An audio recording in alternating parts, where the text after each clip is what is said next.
Man them. Man them.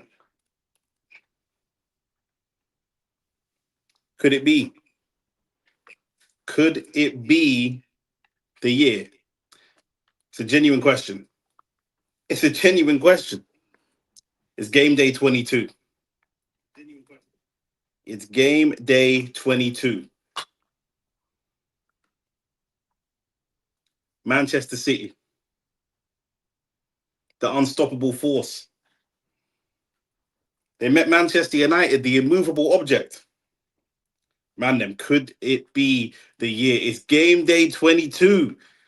It is game day 22. F-Tex, what are you saying? It's game day 22. We're away. It's a tough game. Don't get me wrong. It's a tough game today. It's a tough game today. We're at the City Ground.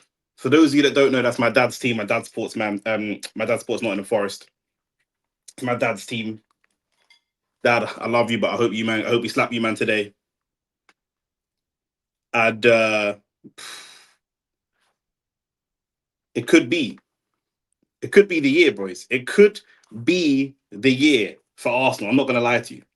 It really could be. I need to get an Ethernet cable so that the Wi-Fi is a bit stronger, because it's looking a bit grainy. But listen,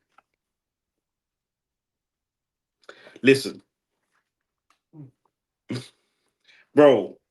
When I saw the 2-0, I just left the house. It was 1-0, and when I saw the 2-0, boy, this is going to be the third or fourth opportunity. And Arsenal fans that talk about injuries, bottling, all these kind of things. They don't like to be called bottlers and all this kind of stuff. The reason Arsenal will get called bottlers is weeks like this week here.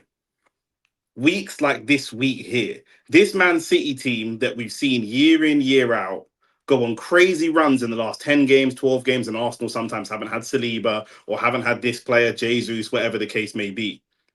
But this is the fourth time in a row Manchester City have dropped points, and Arsenal have to capitalize on these opportunities. Arsenal have to capitalize on these opportunities. And the thing is with Arsenal, Man City have lost.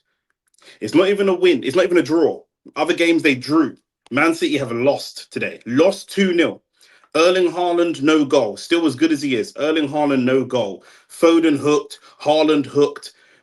We could go 9 points ahead of Manchester City today if we win. And if we don't even need to win anything crazy, we could win an ugly 1-0.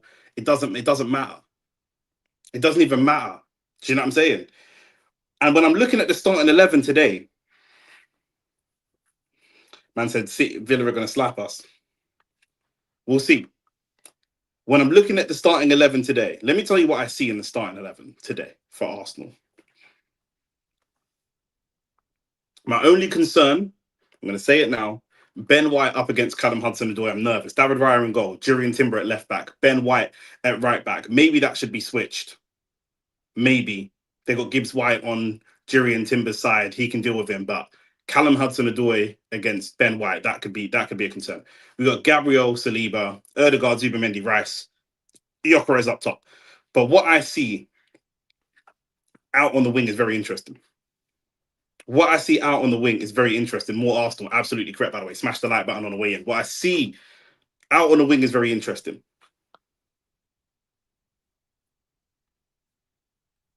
I'm seeing Noddy Madueke. I'm seeing Gabriel Martinelli. Let me tell you why that's interesting. We've got such a good squad. We've got players. Odoi is not great. I hear you. But Odoi is very direct and can be tricky. And Ben White just struggles with those types of wingers.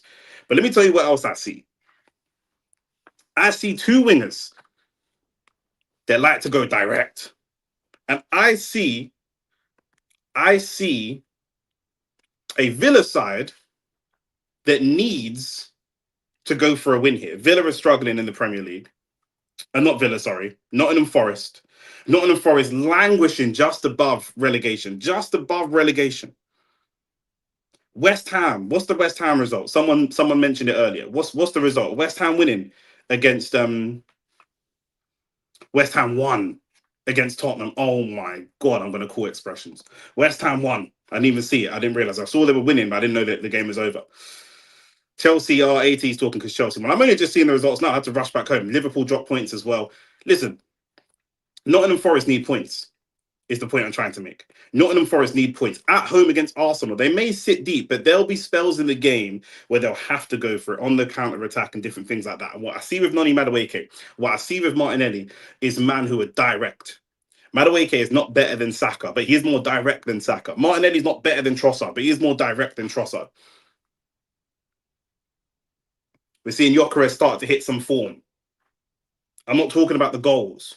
I'm talking about the confidence. I'm talking about the aggression. I'm talking about the intent. If we win this game today, it could be 9 points clear. 9 points clear with 16 games to go. With 16 games to go.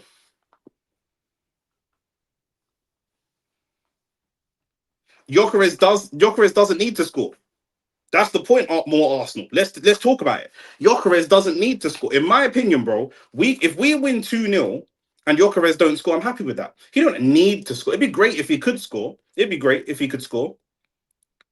But he doesn't need to score. Do you see what I'm saying? What Gyökeres needs to do, we look at the Nottingham Forest team as well. They got a back four of Aina, decent player. Milinkovic and Murillo, decent centre backs. Nico Williams, more attacking than defending. They are not the biggest, strongest defenders. They're not. Do you know what I'm saying? Milinkovic is on 4 yellow cards for the season. Murillo, Murillo's okay. You know what I'm saying? He ain't played that much football this year. These are not the biggest, strongest centre backs. What I need to see from Gyökeres is not necessarily goals. If he scores today, that's great. But if he can pin defenders, if he can be aggressive, if he can stretch the defensive line, if they sit deep, then Gyökeres' role is going to be a bully and be physical and create that space for the shooters. Because let me tell you something. Martinelli this season so far, shooter. Madueke in the Champions League, shooter. Declan Rice on the edge of the box, shooter.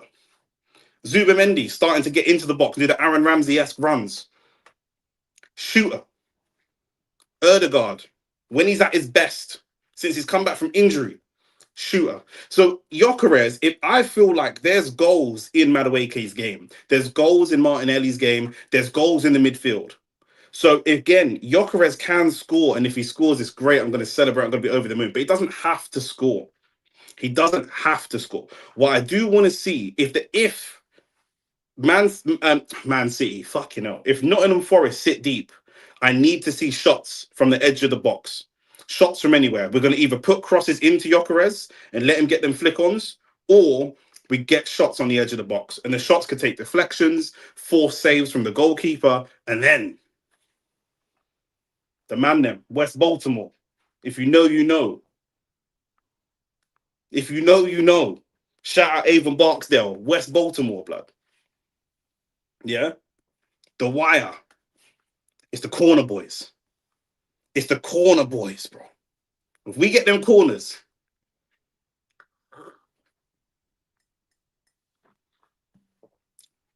man said Erdegaard's not a shooter. Bro, before he got injured, he ended the season as the highest scoring midfield player. He has the ability to hit goal. If somebody on our team is going to hit a shot from the edge of the box and it's going to fly in through a bunch of bodies, Rice or Erdegaard are the two people that I think is the most likely to be. Do you know what I'm saying? Forrest or Dusty, maybe, but those teams are not easy to beat because they're just going to try and grind out a point. Do you know what I mean? If they can get a point at home to Arsenal, that's solid for them. Denied, passed the ball 45.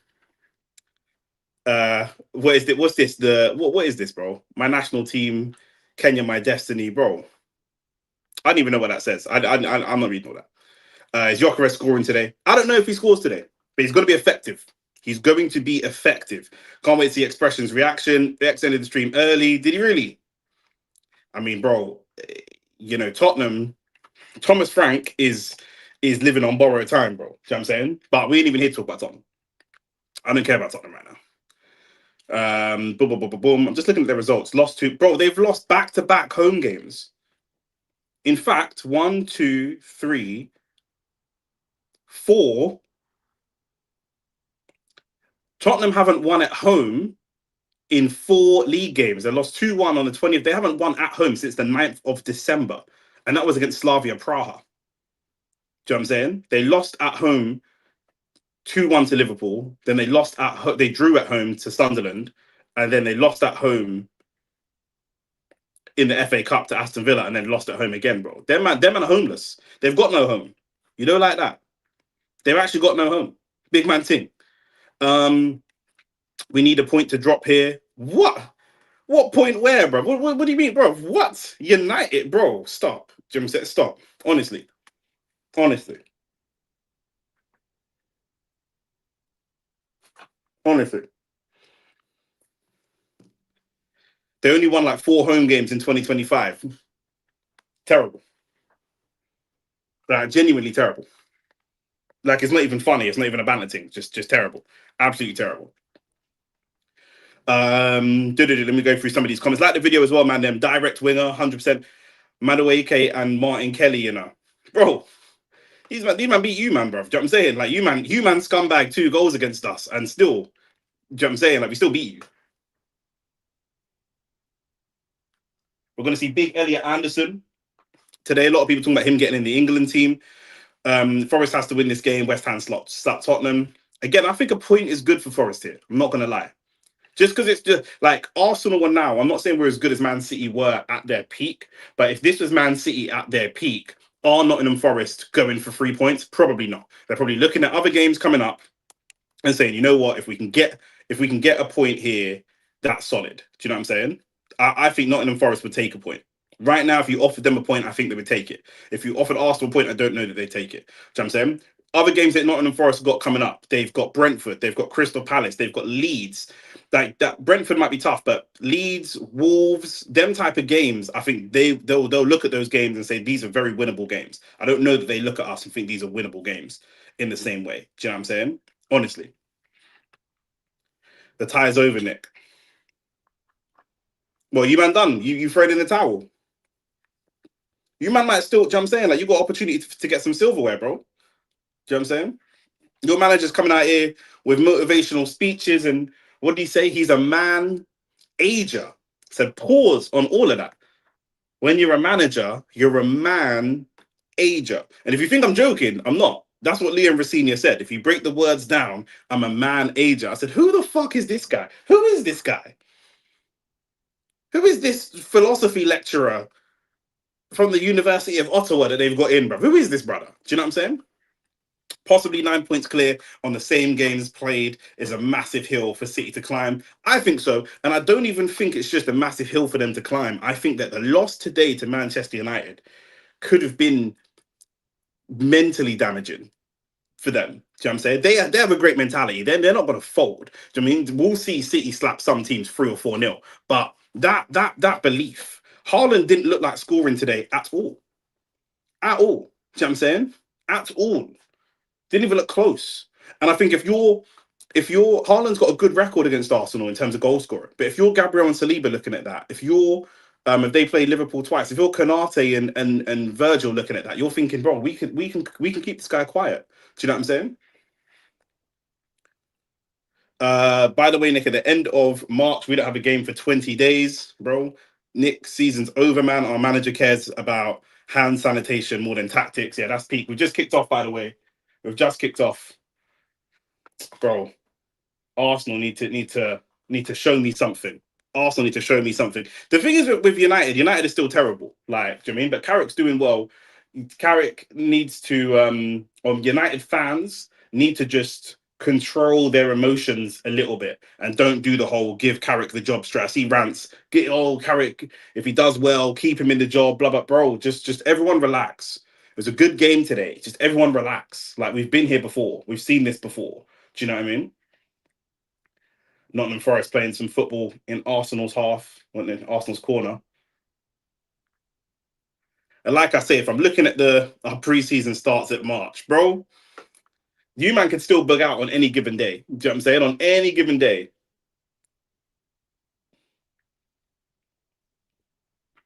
I think Nottingham Forest here at home will be under pressure to go in. If Nottingham Forest are under pressure from their fans at home, because you know, home fans, home form, that's what it's all about.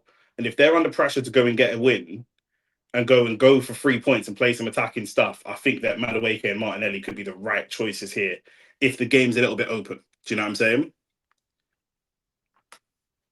Facts, bro. Man, are just getting too carried away, bro. Man, are not. The thing is with your board, yeah.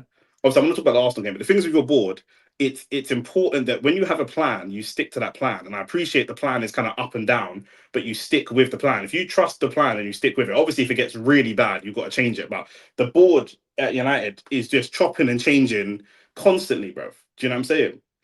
And they're kind of blowing with the wind. They've got to see what Carrick does. Today was great. Today was really, really great. Do you know what I'm saying? But unless it stays great for 10 games consistently or something, do you know what I mean? It's difficult because ultimately, you know what I mean? You've got Cunha on the bench, big money signing. You've got Shesko on the bench, big money signing. Timber is up in an advanced position, puts the ball into the box, and there wasn't really anyone there. And like Ahmad said, Ina's back from injury, and Ina just moves Martinelli off the ball. That's kind of poor from Martinelli still. This is a game I can see Jesus coming off the bench and scoring. I'm not going to lie. Nick, did you hear that man held a meeting about personal hygiene? Bro, what nasty people have you man got in your dressing room, blood? What nasty? Who's that? Who's that?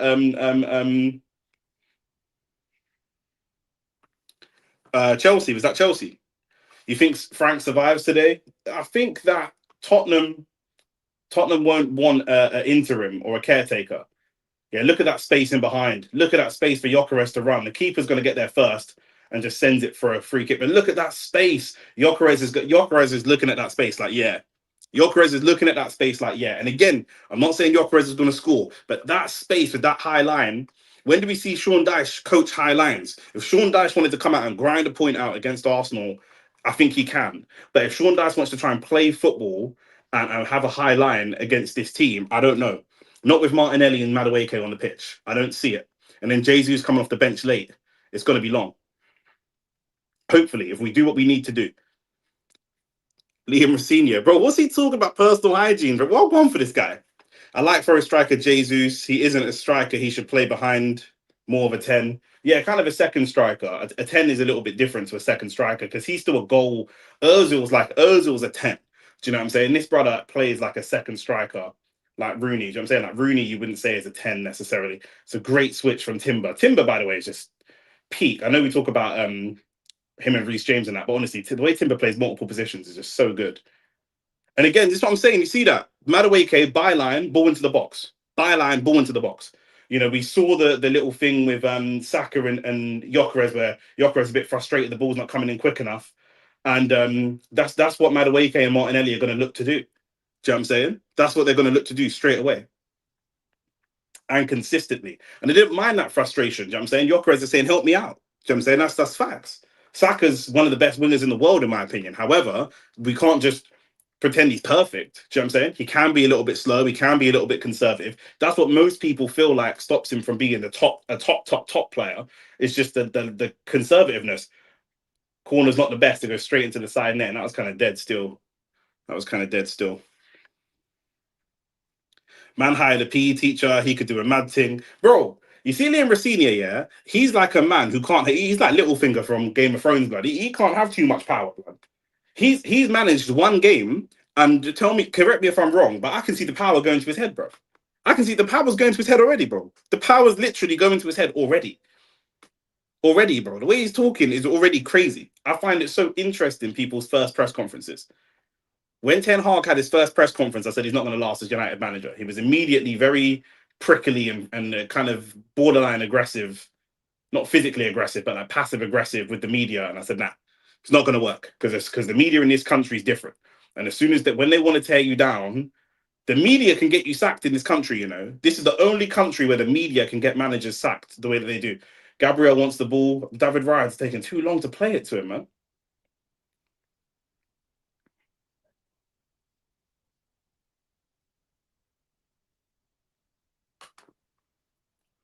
We might need Skelly as well late on in the game. Not right now.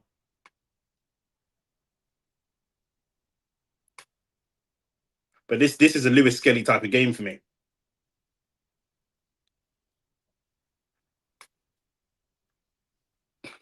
This is a Lewis Skelly type of game, in my opinion.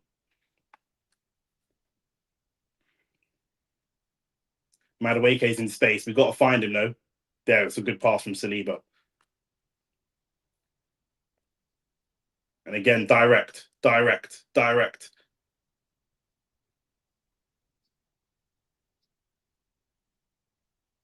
good work from Madueke, to be fair. Can we find Timber nice and early? We play good football. Like, I know a lot of people say sleeping pill football and that. Like, we play decent football. We just play half a yard slow. Timber, good ball into the box. Madueke couldn't quite get there. It's good from Rice. Rice wanted to shoot, you know. Rice and Zubimendi both wanted to shoot that. That's what I'm saying. Shooters, man. Man know this. Man know they need shooters, bro. O block. That's what we need. Erdegaard, ball into the box nice and early. Yeah, Forrest are sitting back, but they look a bit shaky, bro. Like this, like there's a lot of little 7 minutes in. There's a lot of little things that I think will be giving them success. The hygiene meeting was because Delap and Gittins got ill and some of the staff caught it. So my man had to remind everyone the importance of washing hands. Bro, Gittins and Delap probably weren't ill from a flu, blood. Do you know what I'm saying? They're probably doing something else, you know, like that. But we won't talk about them things.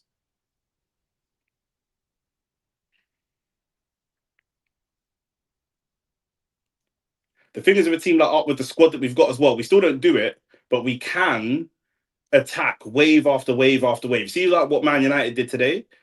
My only concern watching the game was that they might not be able to sustain this. Like, if I'm looking at Man United as like a boxer, they're like Anthony Yard. Like, man can attack, but man can't sustain these types of attacks. By 60, 65, Mano's legs look like they're starting to dip.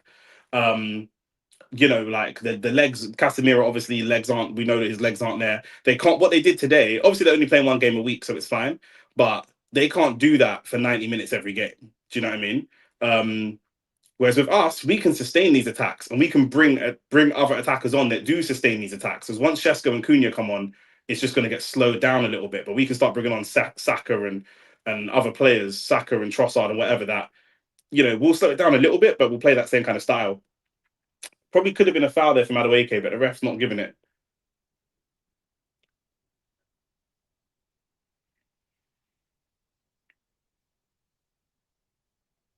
Oh, to be fair, Callum Hudson-Odoi is playing up against Timber, so that makes me feel a little bit better.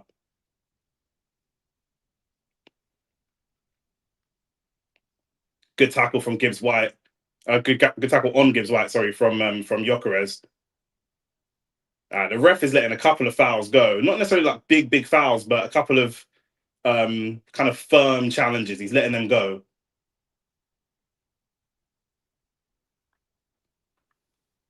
Saliba faking injury. The ref's letting them go though. He's letting some of these challenges go.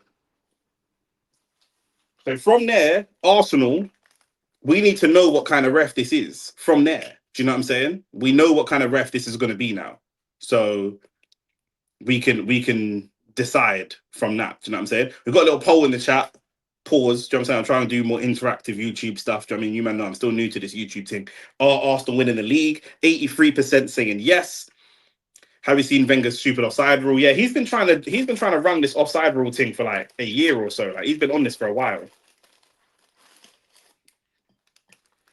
The thing is, we play football, however, it's quite methodical and it's not a basketball game. So man try run the melatonin gimmick. Yeah, bro, obviously, bro, let's not forget this Man United side, as good as they were today, this Man United team was bragging and celebrating losing to Arsenal at the beginning of the season. They lost and they celebrated Man United's back, blah, blah, blah, blah, blah. And that was with Amarin as manager. Man, you know what I'm saying? This is what I love about YouTube. Go check the tapes. Go check the tapes on these, man.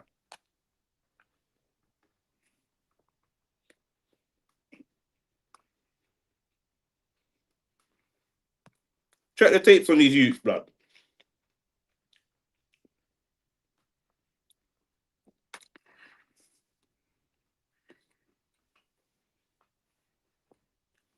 Man United fans are shameless, bro. They got the shortest memories in football.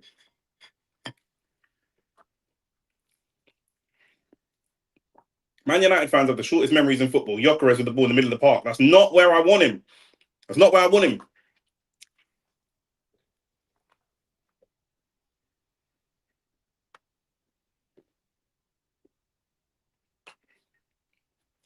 Nottingham Forest corner, I think. I don't know why Gyökeres is doing that. He's got the ball in the middle of the park and he's trying to dribble it out. Bro, allow that, bro.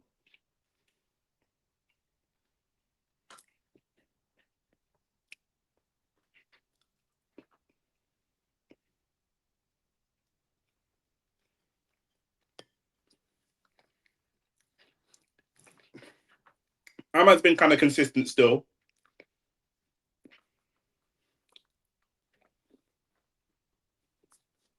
Good header from Declan Rice.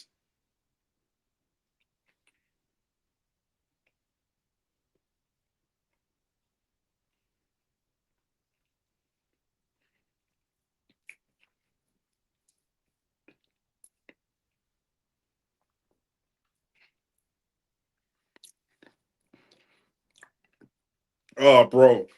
I think it's a big mistake. Big mistake. Eddie taking L's everywhere, bro. Eddie's taken a couple L's recently. Not going to lie.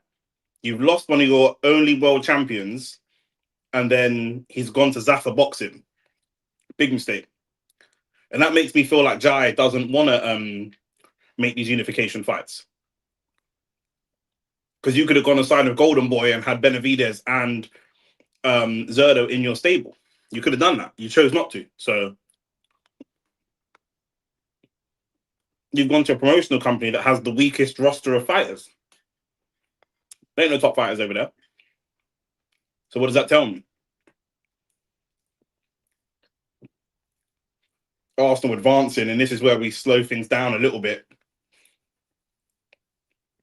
And this is why I'm looking at Gyökeres. The ball's nowhere near him, but I'm looking at Gyökeres. What are you doing to make this easy for your team? It's a decent ball over the top. Martinelli just can't get there.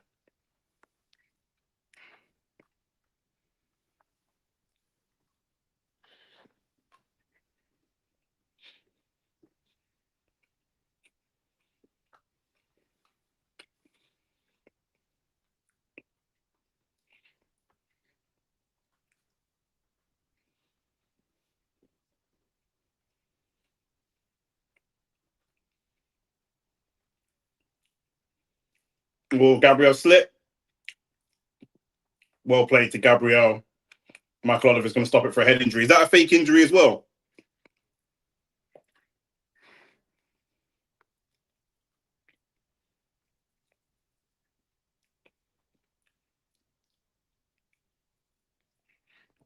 Oh, look how fake that is.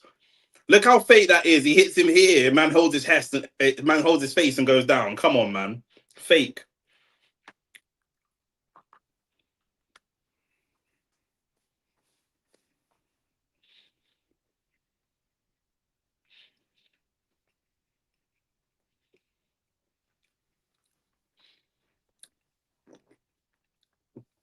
Even if Carrick finishes second, he needs to leave in the summer. Bro, whether Carrick stays or leaves is not the problem. The problem is, if Carrick stays, the problem is, with Manchester United, in my opinion, is how long do you think it will take you to get back to the top? If Carrick stays, you have to give him 3 years. I've said this over and over and over again. Arsenal will get better. City will get better. Liverpool will get better. This is what everyone said to us. I'm just saying to you guys what people say to us. If Arsenal, if you don't win the league this year, it's over because everyone else is going to get better. Fine. Everyone else is good. The quality of the league is good. More teams are losing and dropping points to more different teams. That doesn't mean the league is bad. That means the league is good. That might mean that your team is bad, but the league overall is more competitive. So even if Carrick were to get fourth, let's say, and that's amazing, and you're going to get wrapped up in the feelings because of how shit it was under Amorim, Martinelli out wide, you should be cooking Iron Man. We'll take that corner. Even if we will never get back to the top of these owners, wrong. We said the same thing. Our owners aren't great. Liverpool don't like their owners. No one apart from City and Newcastle like their owners. Nobody likes their owners. City, Newcastle, maybe Palace. Arsenal, Liverpool, Tottenham, none of them like their owners. Tottenham have won a Europa League and they don't like their owners. Arsenal competing for leagues 3 years in a row, they do not like their owners. Liverpool have won 2 Premier Leagues and the Champions League, they do not like their owners. It will take time. Even if he finishes 4th, don't expect him to finish 4th necessarily next season. Even if he finishes 6th next season, you have to allow time to be part of that rebuild. Corner comes in, really good corner. Good hand from Sells, though. Martinelli goes for a shot. Is that little handball in there? Madueke's footwork didn't work for him there. We get the ball back in the box. He tries to get the ball back in the box. Not a good cross. Football is not linear.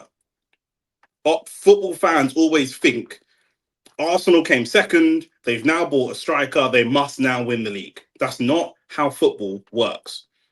Do you know what I'm saying? Again, I'm not saying that Amarim is good. He was shit. But going from 3 points off 4th to 3 points off 4th again, but completely rejigging the squad and creating a squad of players that are built around one identity is a step forwards. It might not be a step forward in terms of league position, but it's still a step forwards. Do you know what I mean? That's what it is. Now it's different. Glazers are different. Bro, you man think that, innit? You know what I mean? United spend a shitload of money. You buy a load of players. It's not the players that you want. But you lot don't have... Your owners are bad, but they're not as bad as you man like to think. Most people in the world would love to have your owners in their club. It's a great ball over the top to Martinelli. We've hit that long diag a couple of times. Timber, can you find that pass through to Rice? Martinelli again. Can we just get that ball in the box? He does get the ball in the box really, really well, to be fair. It's another corner. Arsenal just knocking on the door. Knocking on the door. Bro, Arsenal sacked Emery, got Arteta in, a manager of no experience, and gave him a right back from from Southampton in January. Everyone hates their owners. No, we have 2 stupid owners together. It's different, Nick. I hear what you're saying, bro. I hear you, but I'm saying everyone feels the way that they feel. Everyone's going to tell you that their owners are bad or the worst for this reason or that reason. Ball comes in. Can it be flicked to the back post? It can. Can we get a shot away? Rice is going to go home and reset. Can you put that across the box? It's a good ball to Madueke. Oh, foul. The foul's been given. Arsenal just really knocking on the door. Ineos destroyed Nice. I hear you. Like I say, bro, I'm not arguing against you. I'm not arguing against you. Do you know what I'm saying? Liverpool fans will say whenever they sell players for big money, they spend poorly. They spent the Coutinho money poorly. You know, they've bought in £100 million signings. It has not worked. Blah, blah, blah, blah, blah. I hear you. Do you know what I'm saying? But whoever your manager is, it needs to be stuck with. Do you know what I'm saying? At least for a while.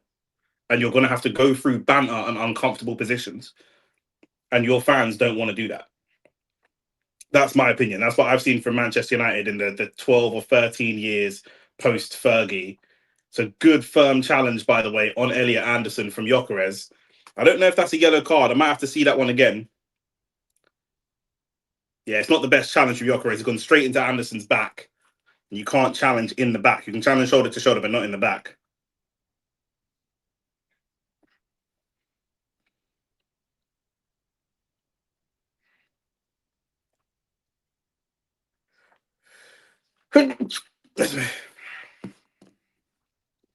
Bro, our owners, Ahmad, Manchester City took 4 of our best players, took our old captain in Vieira to be their sporting director, and took our other old captain, Colo Toure, to be their assistant manager, and then took Arteta to be their assistant manager. Do you know I mean? Our owners were poor. Our owners sold our best striker to our biggest rival, and they won the league. Our owners sold both our fullbacks and our best attacking midfielder, Clichy, Sanya, and Sameh Nasri, amongst others, all to Manchester City to help them build up and take over. Do you know what I'm saying? Like, our owners are fucking stupid. Like, everyone hates their owners. Everyone hates their owners. Do you know what I mean? But you lot just beat Man City 2-0. So it's possible to coach the win then. It's possible to win the game. It's possible. Do you know what I'm saying? Chelsea hate their owners. They won the Club World Cup. So it's possible. Tottenham hate their owners. They won the Europa League. It's possible. So it's possible to win things and hate your owners, is what I'm saying. It just takes time. Do you know what I mean? Ange was shit, but if he was given another season to keep building on what he was building, who knows what he could have done this season? They've sacked him. Is it better? No. Do you know what I mean? They finished 16th with a Europa League. They might finish 16th with no Europa League now. So what's the point? Can't lie, you man's paying debts. You man's also selling your best players. Wenger couldn't do nothing. I can't lie. That's what I'm saying. Everyone hates their owners. We hated our owners. Do you know what I mean? Wenger lost his job partly because of the owners. Do you know what I'm saying? You might not sell Van Persie to a random team. You could have sold him to Barcelona, Real Madrid. You sold him to our rivals in Manchester United. You at Manchester United's last league titles and the ascension of Man City with all the money that they've got and the success they've got. A lot of that come from us. A lot of that come from us doing foolishness. The argument was just that Ahmad was saying that his owners are different to anyone else's owners and they can never be successful under these owners. I was saying whatever manager they get, they have to give him time. And he's saying, no, it's impossible with their owners. I'm like, bro, it's not. Chelsea hate their owners. They won stuff. Arsenal hate their owners. We still didn't even won anything apart from the FA Cup. Liverpool hate their owners. Do you know what I mean? A couple of years ago, Liverpool was screaming about their owners as well. Everyone hates their owners. Do you know what I'm saying? Like I say, unless you're Newcastle, Manchester City, or maybe Palace, everyone else hates their owners. Their recruitment is way better than ours. That's what I'm saying, bro. Do you know what I'm saying? These players that your owners have bought in, like, bro, man, have got to be realistic. And man have to be sensible. Arteta wanted Benjamin Sesko. Andrea Berta wanted Gyökeres. Berta, and you have to understand, right now we're looking at Gyökeres play, and he's playing okay, but you think, actually, I can see with Sesko how that maybe fit the style of what Arteta wanted more. Andrea Berta's job is not just to give Arteta whatever he wants. His job is like, I need to build a team that a new manager can come in and play football with in the event that you're sacked or that you leave or whatever. So Arteta's saying, I want this player. And Berta's saying, well, you could leave Arsenal and go to fucking Real Madrid next year for all I know. But I can't just give you everything you need. I'm buying Gyökeres is one of the best strikers in Europe. I need to A, find the best players, but B, ensure that we can get resale value. And so now there's a clash between what Berta wants and what Arteta wants. Arteta's like, fuck that, I just want to win the league this year. And Berta said, well, he said that last year and he said that the year before that. So there's a balance there. So it's not just I hate the club. I understand why Berta and the club are making the decisions that they're making for the future of the club. Do you know what I mean? Balling behind from nowhere, no offside flag, and David Raya had to come out real quick. And what I say is, it's Callum Hudson-Odoi, bro. It's Callum Hudson-Odoi. Other than City, Villa, Villa as well. City, Villa, Newcastle, everyone hates their owners. 100%. Everyone feels like if we had new owners, we could be so much better. We could win things if we had new owners. 100%. Nottingham Forest starting to grow into this game a little bit, by the way. Not a lot, just starting to grow into it a little bit.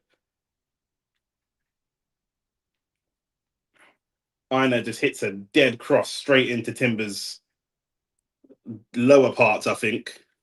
I mean, they have now almost 5 months to find a manager and they give him the whole season. That's what I want now. Yeah, I hear you. But I'm saying, regardless of where Carrick finishes, you will not be competing for big trophies, Champions League and Premier League in 26-27 or in 27-28.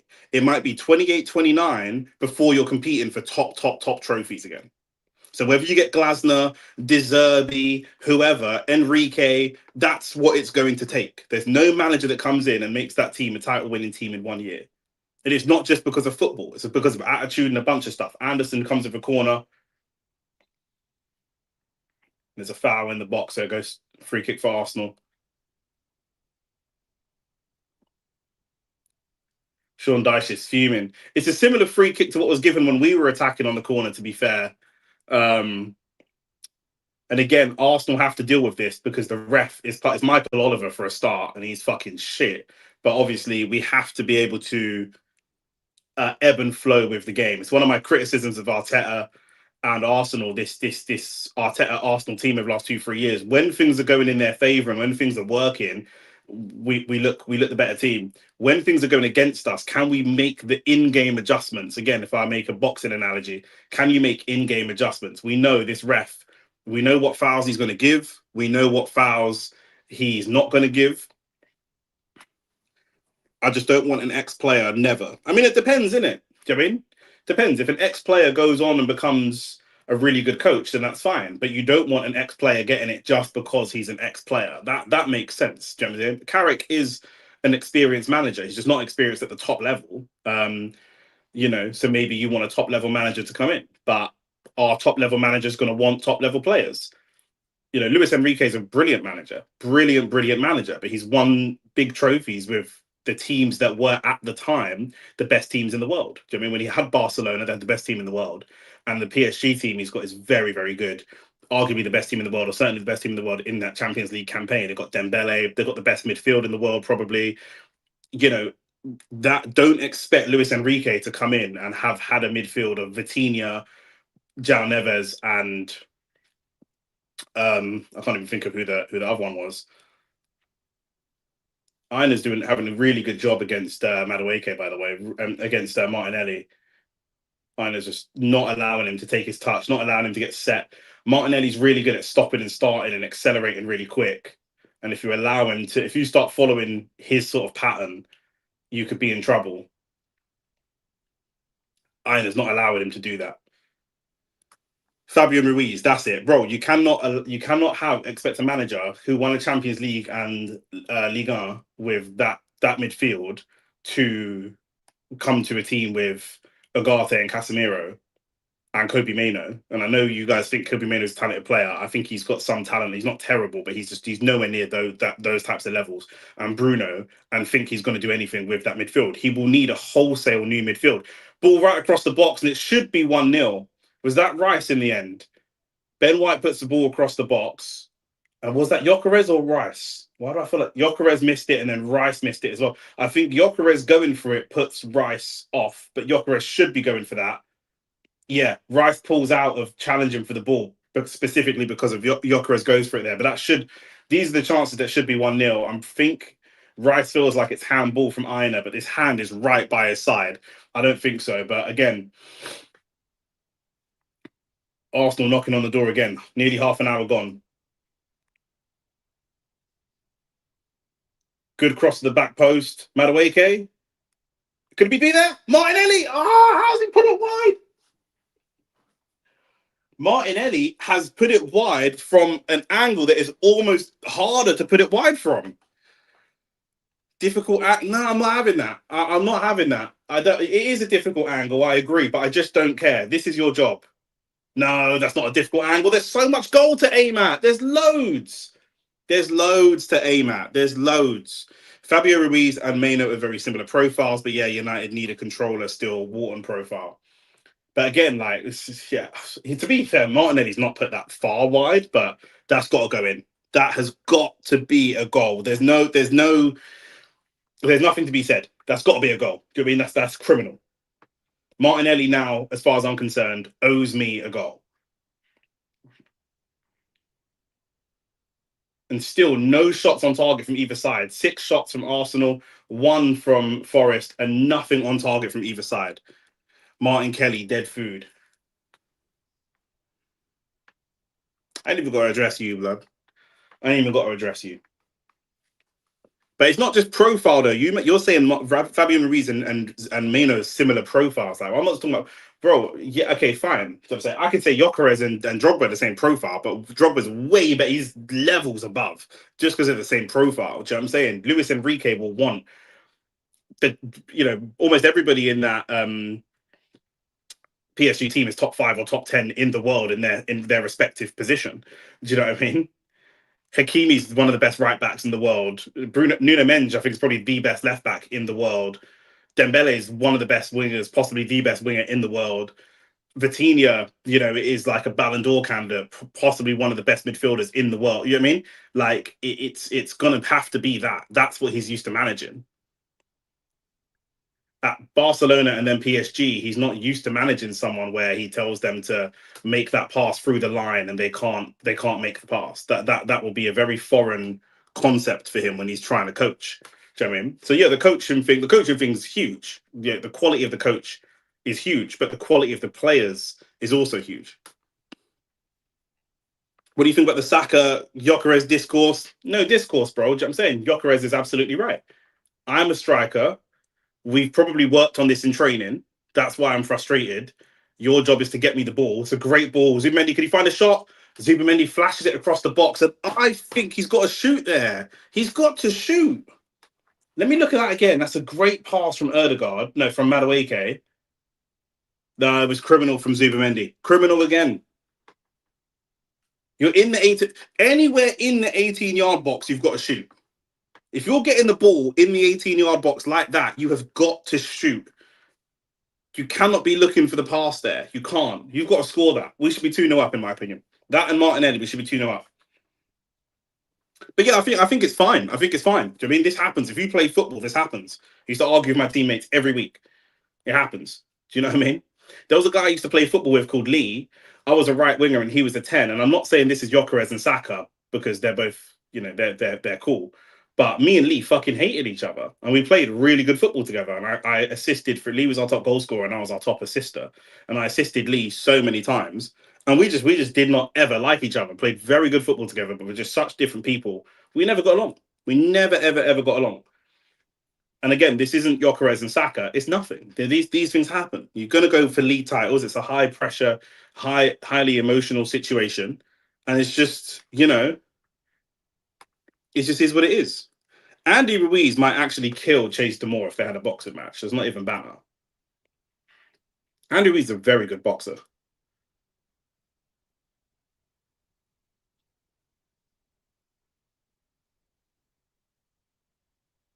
I'm not a fan of the crossovers, to be honest. Like I prefer seeing professionals fight professionals and influencers fight influencers. Do you know what I mean?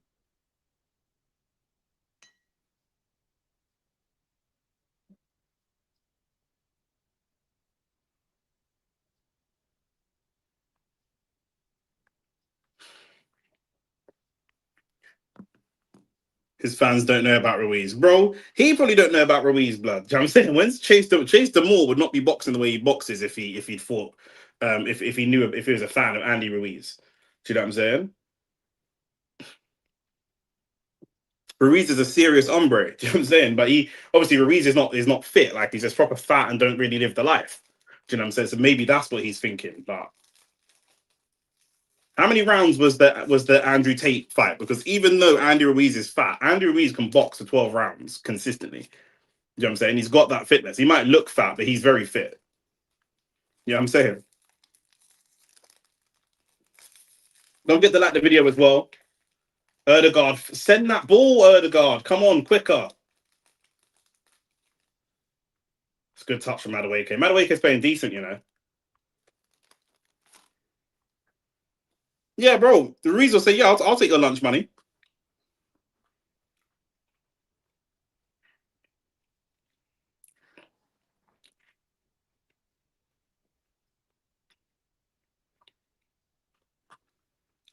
Yeah, 6 rounds and they were shattered. A fit Andrew Ruiz is a 12-round fighter. So imagine if he crams 12 rounds of work into 6 rounds. He'll be a fucking nightmare. You don't want to box Andrew Ruiz. He's a serious boxer. He just looks fat. He's a proper boxer, bro. Fast hands, reasonable footwork, good chin. Do you mean against the elite boxers, Andy Ruiz is not that guy. But against a random Love Island guy, Andy Ruiz is fucking smashing, man.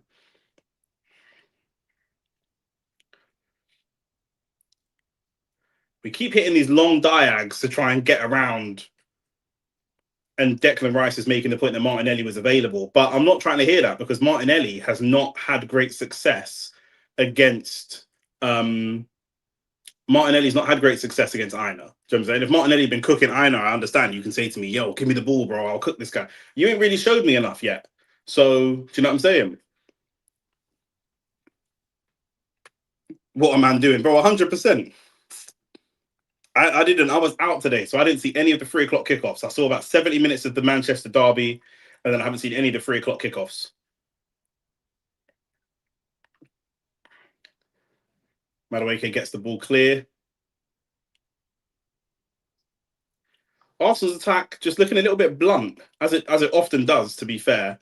And again, on another day, you know, Zubamendi, we should still, even though we're not looking great, we should still probably be 2-0 up, in my opinion.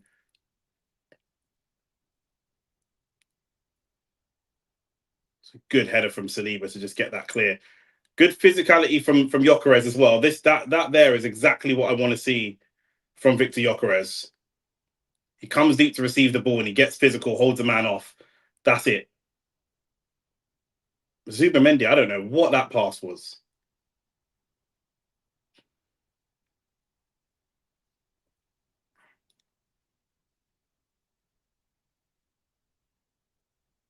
I think Trossard. I think this game's calling out for Trossard. You know, I think Trossard and Jesus kill this game.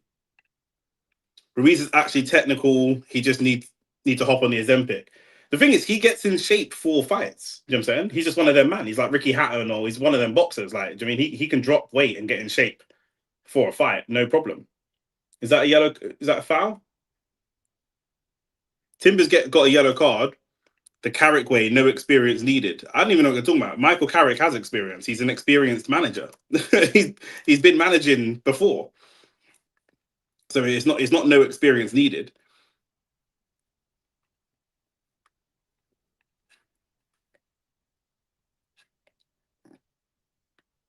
He's been a manager for 5 years. I mean, he's caretaker manager at United before, and then he did 3 years at Middlesbrough. So he has experience. They're checking for a possible penalty on VAR. That'll be a very, very poor penalty to give away. Not at the top level. Yeah, but you didn't say no experience at the top level. You said no experience. You have to be specific. People watch boxing and grow egos. Your boy didn't think so when I said it. You got to chat to him. People watch boxing and grow egos. No sane person is trying to get in a ring with Ruiz. Exactly that. Nottingham Forest have got a free kick in a dangerous area. This would be a really, really difficult time for Arsenal for them to score. 38 minutes into the game, no shots on target. Elliot Anderson, it's a good punch. Not the best free kick, to be fair. It's a decent free kick, but easy for the keeper to deal with.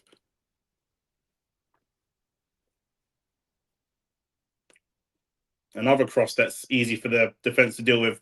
And I don't know what he's doing now. Exactly. The reality is,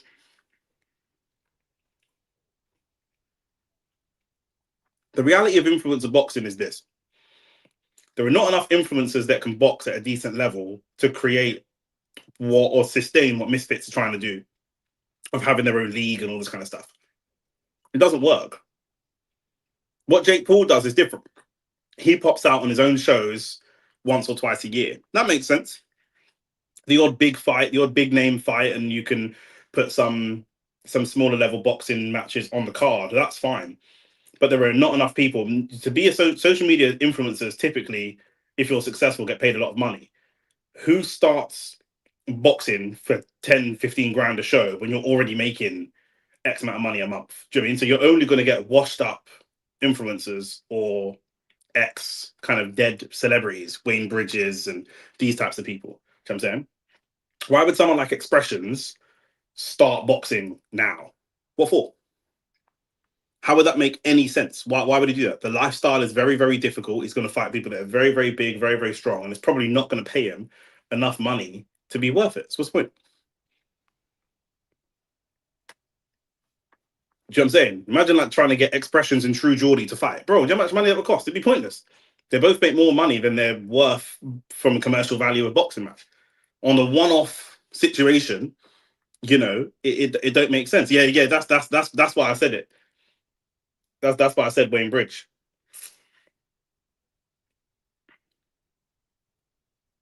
Or Gyökeres. Oh, is he dead? Oh, he died, bruv. Gyökeres died, bruv. Oh, bruv. 100%. And for the lifestyle. For the lifestyle, bro. Man got to drop weight and all this kind of stuff. What's the point? Do you know what I'm saying? Unless you're someone that loves boxing, like Rance really, really loves boxing. Do you know what I'm saying? Obviously, he had knee injury, can't play football no more. He loves boxing. Do you know what I'm saying? Like, that's different. But otherwise, You know what I'm saying? 5 minute timeout for you, blood. Do you know what I'm saying? But otherwise, it's not worth it, bro. It's not worth it. Do you know what you got to do to be a boxer? The actual day-to-day lifestyle that you've got to do if you're going to be a top-level boxer. Horrible. Corner comes in from Madueke. Declan Rice, can he get a shot? No, he can't. It wasn't near him. 41 minutes in. It's been a 6 out of 10 performance from Arsenal so far. You can see the intention, but not the intensity is my problem. I feel like I don't know how long Gyökeres is going to stay at the 9. I'm not saying he's the main problem. I'm not saying that. But I think a Jesus or someone could come on and make the ball stick a little bit more. When we go long, the ball doesn't stick. And when they're camped in their own box, he's not creative enough to create opportunities.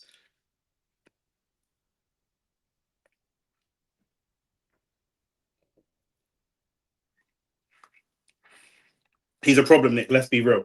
Now he is, but I'm saying like he's not like other people. If I was in the dressing room, he could rightly say to me, "Brother, why are you taking me off? Like Martinelli's not the man that missed the open goal." Or do you know what I'm saying? Like he could have arguments to say. Do you know what I mean? Like, but just due to the position that you play and the personnel we've got on the bench, I feel like the game is crying out for just a little bit more creativity. And I think that could be the main candidate. I would say would be Jesus for Gyökeres. The second candidate would be Martinelli. He's on the chopping block for this particular game for Trossard. Unless Martinelli comes off for Saka and Saka is going to look to get to the byline and put crosses in. I think Saka on the left could be a shout. He hasn't done it in a long time, but obviously, if you've been watching Arsenal long enough, you remember Saka actually started as a wing back, but then he moved to left wing before he moved to right wing, and he cooked Newcastle one time at left wing. But at left wing, he's much more creative. He can put balls into the box and try and find Gyökeres and get the best out of him. Like the other night when he was taken off, the wingers instantly had way more space. Well, this is the thing. The difference is Callum Hudson-Odoi coming forwards.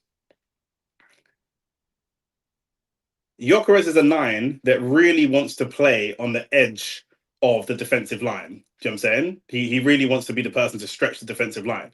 He's not technical. He's not technical enough. David Raya gathers. He's not technical enough to drop in and be creative. Whereas Jesus can drop in and do link up play and hold up play. That means one of the centre backs has to follow Jesus when he drops into that number 10 position. I should have a little graphic board thing. And then once Jesus can drop in and do that link up play, one of the centre backs has to follow him, and now you don't have a straight line in defence. Now you have a jagged line in defence, and that's the gap to go and have your runners, your Maduekes, your Martinellis, etc.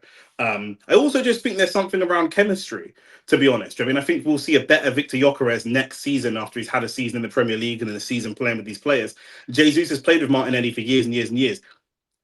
City, Forrest has just lost the ball to Martinelli. He finds Gyökeres. He has to turn back. Can he find Declan Rice? He's got two people on him. Can he maybe get a corner? He just loses the ball.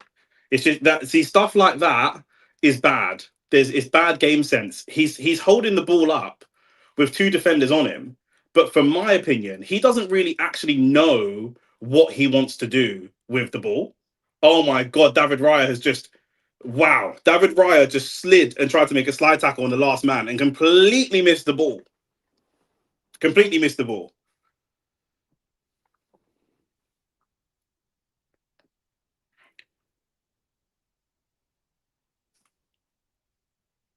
Arsenal should be 2-0 up here. This is my only thing. I'm going to come to you guys' comments in a second.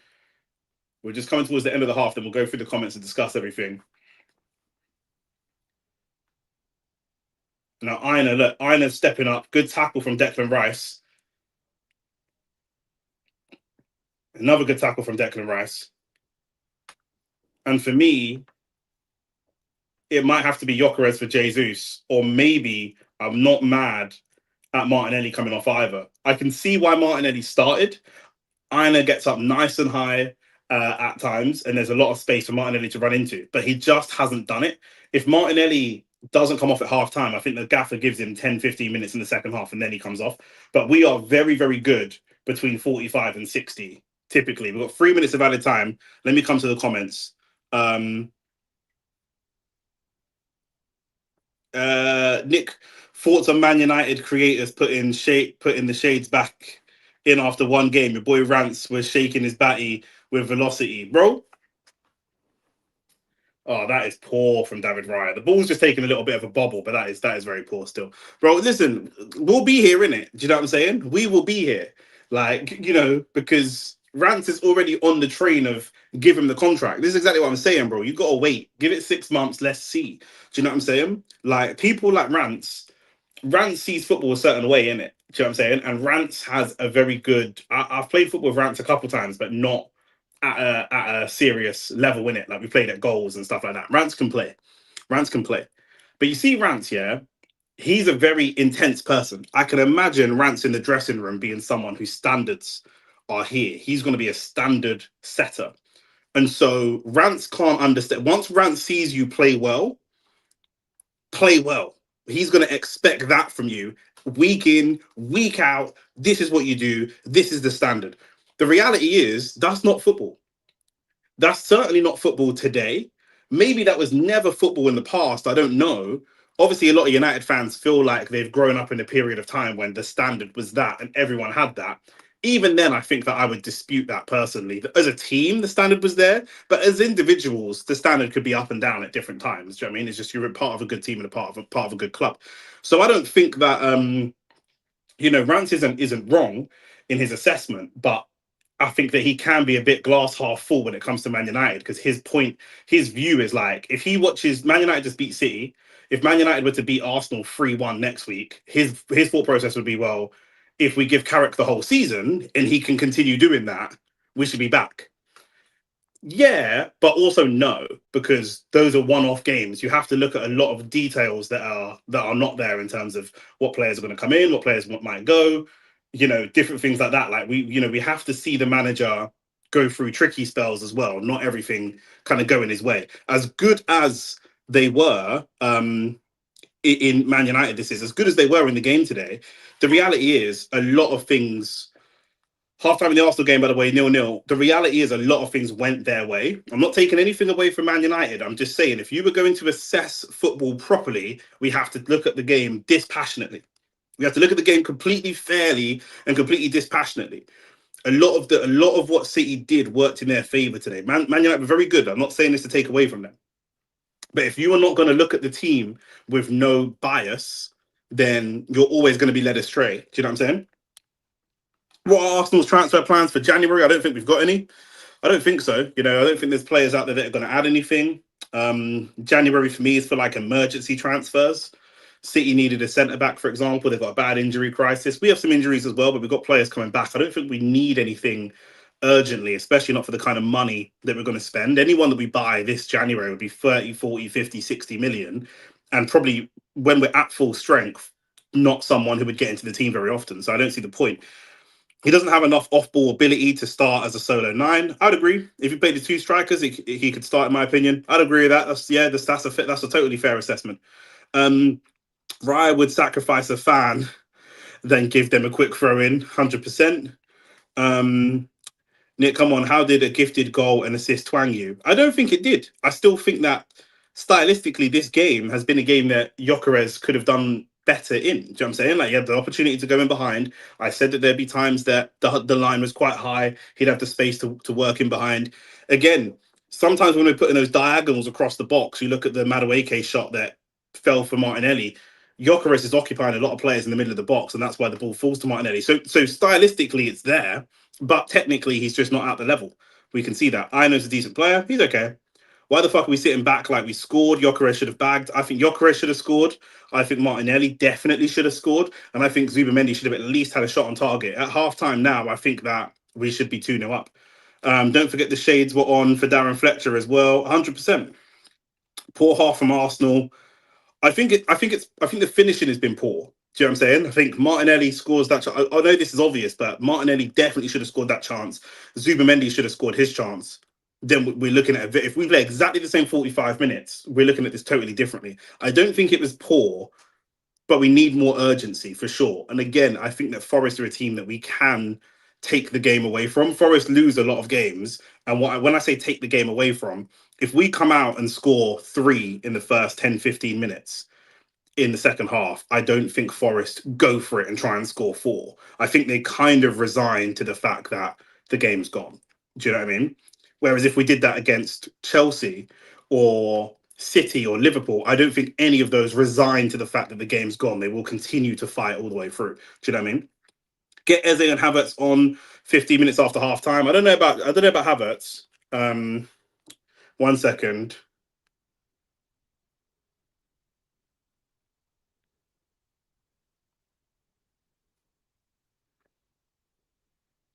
One second.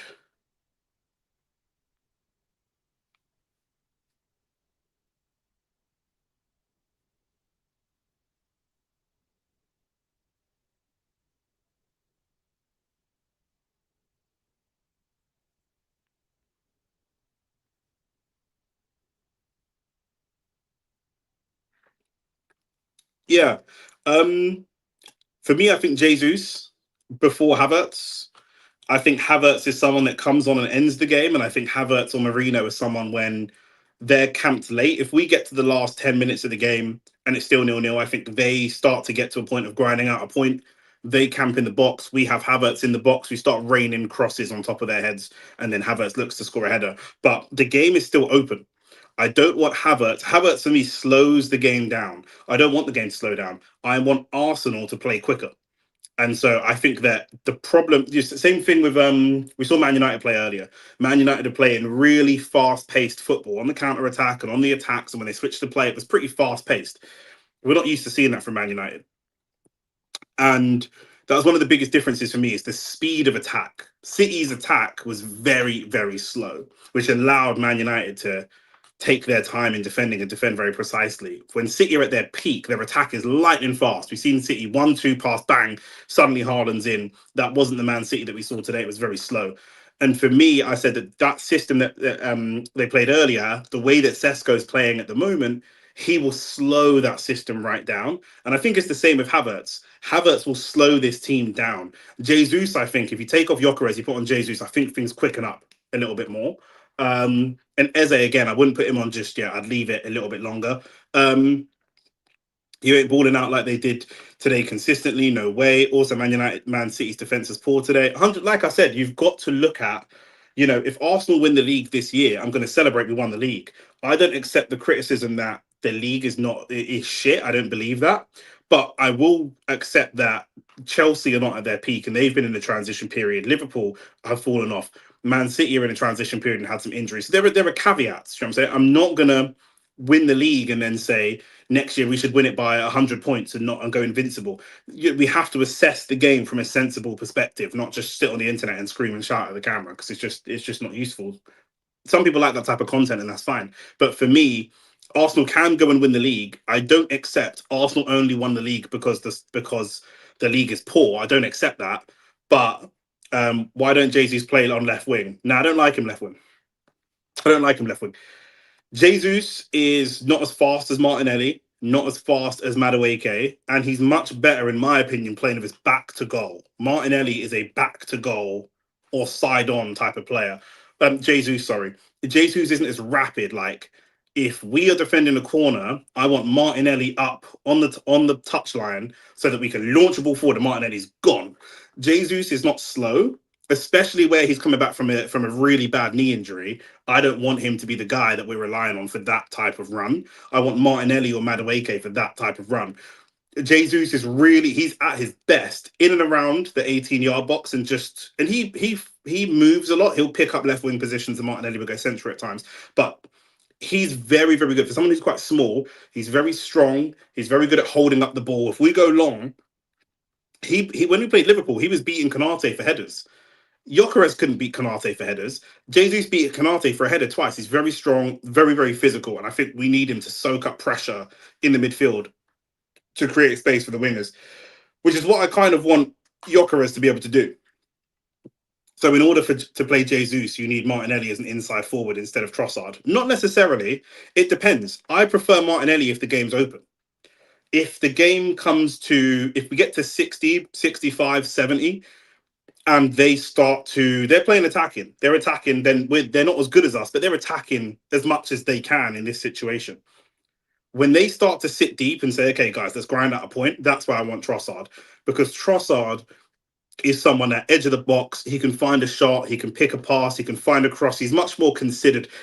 Trossard's key skills, if he was a FIFA card, his key greens are technical greens, not necessarily physical greens. Whereas Martinelli's greens on a FIFA card are more physical. It's more about his pace. It's more about his counter attack. It's more about that kind of thing. Do you know what I mean? I don't know why Arsenal start crossing after Gyökeres gets subbed. Gyökeres is not a striker that you cross the ball to. That's why.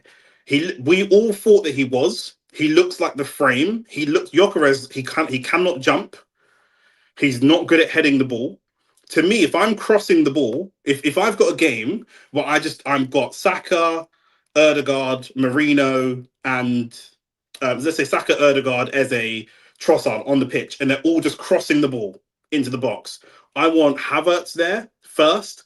I want Marino there second, and I probably want Jesus there third. Gyökeres is biggest weakest area is when the ball is crossed into. He's not good at dealing with crosses at all. At all. He's far better with the ball coming across the 18-yard box. He tries to get a tap in. And even that he's not great at, but he's not good. He can't even, when he was battling with Konate, he can't even jump. His jumping ability is very bad. It looks like, do you know what I'm saying? Yeah, Samson's absolutely right. Because we're in England and we think of the Premier League, we look at him as a big, strong unit. We expect Drogba. We put the ball into the box and he can't do it. He cannot do it. I think he's borderline misprofiled. We do this a lot in England. We see this a lot with black players, but we're obviously seeing it with Gyökeres now, but he's misprofiled. We're looking at the player, we're looking at his physique, and we're expecting that he can do something that he can't. Do you know what I mean? It's like if you're not really into boxing and you look at Tyson Fury, you assume he can hit really hard because he's massive. So it makes sense he can hit hard, but he can't hit hard. Do you know what I'm saying? It doesn't make sense to say that Usyk can probably hit harder than Fury when you're looking at them visually. Do you know what I'm saying? But that's the truth. He can. Do you know what I mean? And it's the same thing. When we're looking at Gyökeres, you're right to assume this is clearly someone we should cross the ball to. It doesn't work. Even when we go long, he doesn't have the physical strength or the... It's not even just strength. I talk to you lot all the time about when I play football, and I know it must get boring because you don't see me play football. But if you ask Rance or Shane or Ricky, when Ricky's on the channel, because me and Ricky play football together a lot, I'm only small, yeah? I'm like 5'8", 5'9". I'm quite stocky. And people say I'm like Brian and Bromo type of style of player. But I'm very, very good at holding the centre-back off and shielding the ball. Very, very good. I've got friends of mine who are way bigger than me, 6 foot, lift more in the gym, a lot stronger physically in the gym, that don't have the technique to actually hold the ball off and shield the ball. They can't do it. They actually cannot do it. They don't have the technique to be able to do it, if that makes sense. And so Jesus is far superior than Gyökeres at that technique. Forget about the size and the strength and the physicality, but just the technical ability to be able to do it. Do you know what I'm saying? Havertz is very good at jumping and winning headers. Even though he's quite slim, he's quite lightweight. Do you know what I mean? You'd think that, you know, other players would be better at that, and they're not. Mustafa, I see you, my brother. What are you saying? Big up, big up, big up. How you think we did first game with Carrick, Nick? I think it was good. I think it was really, really good. Really good. I think that it was big calls to have Shesko and Cunha on the bench. And I understood it because you guys were very, very fluid. I was just saying to the guys before you got here, Man United's attack today was very, very fluid. Not every pass was perfect, but it was very fluid. The ball did, what I mean by fluid is the ball was in constant movement. And actually, City looked a bit Arsenal-like when they got to the edge of your box and it was just pass, pass, pass, pass, pass. And not only is it, for me, the biggest problem is not only that they're not taking shots. That's part of the problem. That's an Arsenal problem as well. But it's the speed. The ball was stopped. It's not a stat we calculate, but if we calculated the amount of time the ball was traveling between Man United player to Man United player when they were attacking, and the amount of time the ball was traveling when it was City to City, I reckon you'd notice the ball was stopped a lot of the time. Doku gets the ball, he stops it, and he's doing the shimmies. Semenyo gets the ball. Semenyo was actually quite quick. I mean, we saw that one ball played into Haaland. The ball comes to Semenyo. He's not really in the right body position to shoot. He just pops it off first time straight through for Haaland. That's good. But that's what you guys were doing really, really well. The ball was in constant motion. It's Casemiro, it's this, it's that. When it gets over to Dorgu, who is man of the match, in my opinion, I think he was really, really good. I've always rated him, but he can't cross. Is his only weakness. He's terrible at crossing the ball. But he had people backing him up so he could cut the ball back, which he's good at. But the ball was just once you guys broke to attack, it was in constant flow. Do you know what I mean? And sometimes Bruno has a tendency to stop the ball dead and look for a cross, and that's too slow. That is way too slow. Do you know what I mean? It needs to be fluid. It needs to be fluid because Brian and Buemo, look at the pass with Brian and Buemo. I really thought Bruno was going to pick the wrong pass or pass it too late. And there was a couple of times he had goals and they were offside or whatever, but he picked the perfect moment. And that's because you'll notice the ball's in flow. The whole time when Buemo is running, Bruno's running forwards. Bruno used to have a tendency to stop the ball dead, wait for you to make the run, and then try and play the perfect pass. But Bruno's still carrying the ball forwards. So it's giving the defender something extra to think about because the ball is in the flow. Do you know what I mean? It's easier to tackle a player when they've got the ball than when the ball's static than when the ball's moving. Does that make sense? The ball will always travel faster than any player can run. I can kick the ball faster than you can run. Do you know what I mean? So moving the ball, passing is the most effective way to try and create opportunities. Do you know what I mean? You get the ball, you try to run. How fast can you run? If there's a counter attack on and someone's over in space, you don't want to run and deliver the ball to them like a fucking Deliveroo driver. You want to pass the ball to them because it's going to get their way quicker. And I thought that was really, really good. City tend to squeeze teams. They squeeze and suffocate teams. Do you know what I mean? And they kind of marshal. It's like the police when there's like a riot. They slowly marshal you into a corner and then win the ball and then they expand. With United, well, they did really well. They know City's going to squeeze, but then someone on the blind side is going to be free, and they're hitting that every time. Hitting that every time. I'm seeing Trossard warming up in the Arsenal game, but yeah, I thought Carrick was really good. I thought it was really, really good today. We'll see if he can do that consistently. Cunha, again, that's what I was going to say. I felt that Cunha and Shesko, with their style of play, would just slow that game down a little bit. And I said to Lex, I actually said it to Lex before. I was going to show you the WhatsApp message. Where is it? I don't know if you can see it here. Message to Lex. I said maybe Cunha in this system could work.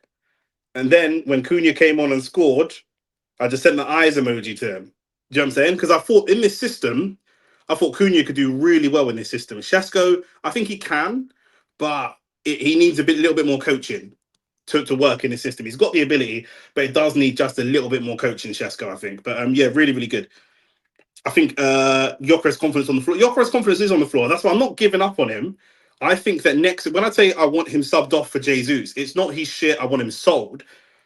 I think don't be surprised to see Gyökeres look better next season. The same way that I think that Shesko will look a lot better next season. Shesko will look way better next season. Gyökeres even more so because by next season, Shesko might have played for 3 different managers. But I think that Gyökeres playing under Arteta will look much, much better. I think Arteta is aware of the confidence issue with Gyökeres. He still stays on, but the change has been made, and it's the change that I called for. Trossard off and Martinelli on. Sorry, Trossard on, Martinelli off. Apologies. That'll be coached out of Semenyo over time. Depends, maybe, but I know people say that a lot. We'll see. We'll see. Honestly, we'll see. How could he score 100 goals with terrible skills, both on air and ground? When I say terrible skills, I didn't say he's got terrible skills. He's decent, but obviously you're coming from a different league. Do you know what I'm saying? So that's not how football works. In Portugal, we see if you go look at his highlight reel, he's got a lot of goals where he runs in behind. How many goals have Arsenal scored this season where we run in behind from anyone? Where we run in behind? It doesn't happen. It very rarely happens because we don't have the space to run in behind. So when you come to play at a big club, it's totally different. All the big teams play high lines because the big teams are good and have good defenders and they're better, generally speaking. So all of the big 6 clubs play a high line, every single one. Yeah, every single big six club pays a high line. So if you're a winger or if you're an inside forward that plays like, let's say, Semenyo, and you want to beat the line, ball over the top, running behind and score, you're actually going to probably have a better record of doing that playing for Bournemouth than you're going to have playing for City or those types of goals that Semenyo used to score. You won't see him score those for City because City play against low blocks a lot of the time. Do you know what I mean? So it's not that it's terrible skills. We're just assessing the different levels of football. Do you know what I mean? Ben White, good cross into the box. Arsenal already starting with some intent. And again, I say this all the time, between 45 and 60, Arsenal were very, very good. Odegaard, it's a bit weak. It's been shoved off the ball really weak. Get up, man. It's not even a fucking injury. You're just shoved off the ball. Be stronger, for fuck's sake. Weak. Man can't play football with me, you know. I'll collapse, man, bro. Honestly. Carrick has beaten City, Arsenal as a coach. I'm happy first game. I think he beat Liverpool as well before when he was caretaker manager last time. I think Lex and Shane will know Carrick will just steady the ship. I think so as well. Whether or not he stays on permanently is up for much debate amongst the Manchester United fan base. This system is going to be temporary. It could be a rude type situation. One good performance, then the manager comes in and reverts it. I hear you, but a good manager should be able to look at that team and see what that team can do well, and look at Grimsby or other games and see what that team doesn't do well, and start to, the point of a manager is not just I play this style of football. I play five at the back. Wow, that's you're a bitch. Do you know what I mean the point of a manager is to look at the players you've got, look at the system, look at the setup, and try to make the best setup for what you've got. Do you know what I mean? It's not just I play five at the back, fuck everything else. That's not how it works. Do you know what I mean? And very often, especially for Amarim, because he didn't have the players for the five at the back. Do you know what I mean? Ben White loses that ball quite cheaply. Does he win it back? Almost. Oh, Madueke, come on. You've got to be better than that. Man United has a history of appointing stubborn managers for the last 10 years, not convinced it will change. I hear you. That's where that's where they've got to appoint the right manager. They've got to. Do you know what I mean? If you've got I don't know, if you've got Akin Fenwa up top, there's no point trying to get him to drop into the 10 and play false nine. He can't do it. It's not a question of, well, at my last club I played false nine. Well, at your last club, you had a player that could play false nine. Do you know what I mean? Gibbs White really sloppy. Gibbs White is the worst player on the Forest team. What? Do me a favor. You're moving like your gal must have liked Gibbs White's picture on Instagram or something, because that's just not true. Gibbs White's a good player. The worst player on the team. I don't know where you're getting that from. That feels personal. That feels racially motivated, Ahmad. I'm not gonna lie. That feels motivated. He's not the worst player on the team. Come on. There's no way.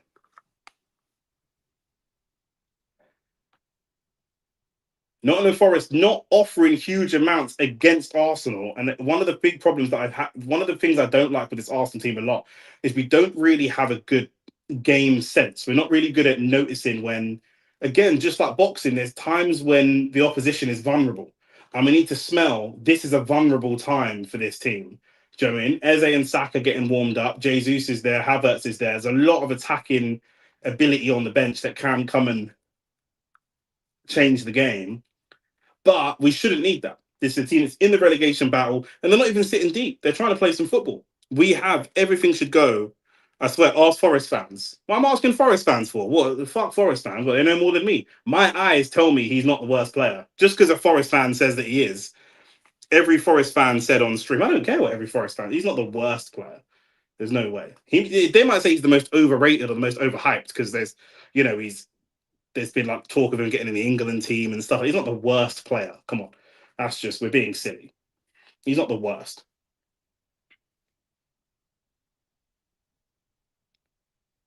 Zubimendi doing the quarterback role now. He's sitting deep, sitting kind of in the right back position.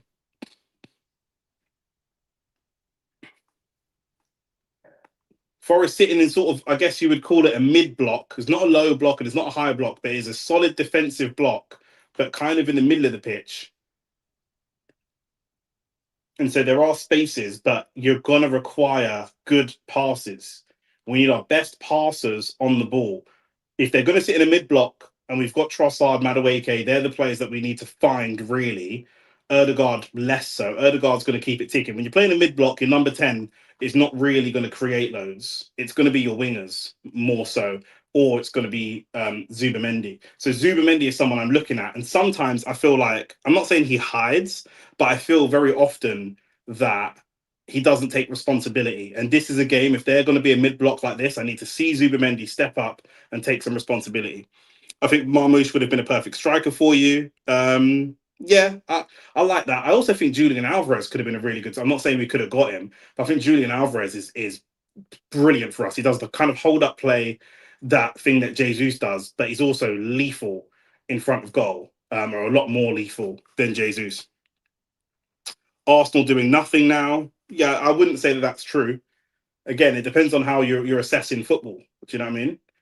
They're in a mid block. We are trying to tease them out of that mid block to create space to hit them in behind. So don't be surprised to see a long diag come in for Madueke or someone like that. We just tried one there to Jokeres and it didn't work.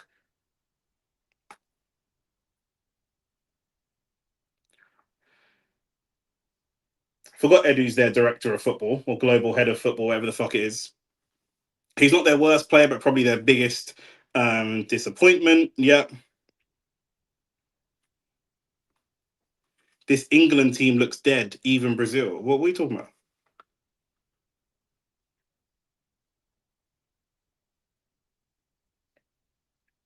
That was a good flick on, to be fair, from Elliot Anderson, I think it was. We're going to need to see Jesus because Jokeres is just waiting for the ball to come to his feet, and he's not dropping in and being involved in the game.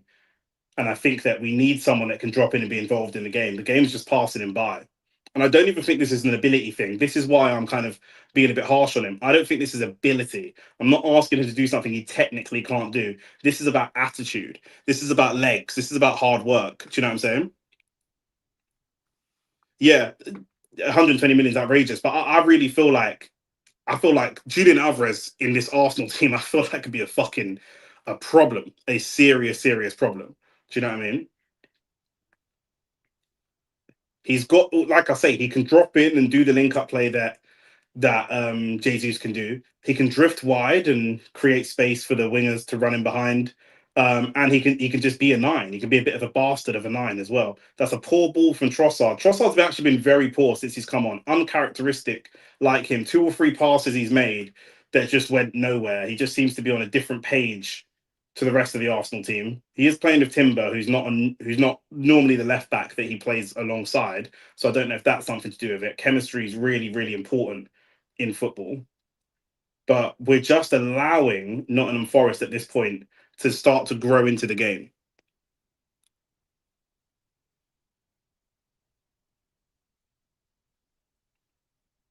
Well, I don't know what GGMU means. What does that mean?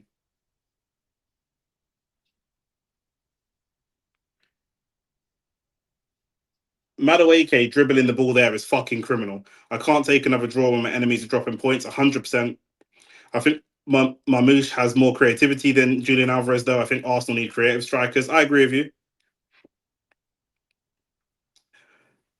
TTM. Oh, glory, Man United, bro. Like I said, bro, we'll see in it. We'll see what you man do next week. Do you know what I'm saying? Because you United fans, obviously we know United fans are naturally mentally a bit slow, but United fans seem to think that if they do something well in week one, they can automatically do that thing again in week two, and that's just not how it works. Forest have a corner here, and Arsenal again just allowing the game to not get away from them because Forest aren't playing better, but just not impose themselves, just being a little bit passive and kind of hoping that the opportunity presents itself instead of going and creating or earning or forcing the opportunity to happen. Do you know what I mean?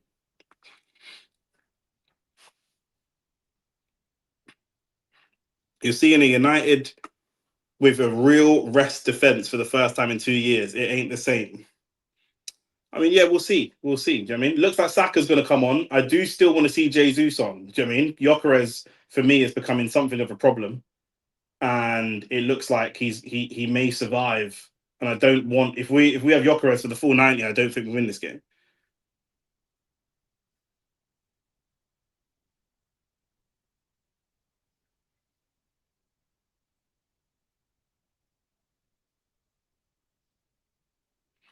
I think White wanted a corner.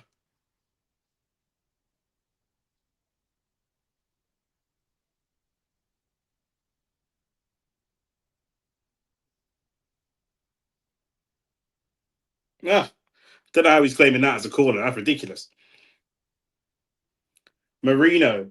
If Marino's up top, I know Jesus coming on, Marino's coming on. As long as you man take points off them, then man, anyone but Arsenal. We'll be here for the hate watch. Don't worry, we'll be here for the hate watch. Madueke's coming off. I think Madueke's been okay. He started to drift a little bit in the second half. He was better in the first half. Jesus is coming on, which I think will be for Gyökeres, which is the change I would have made.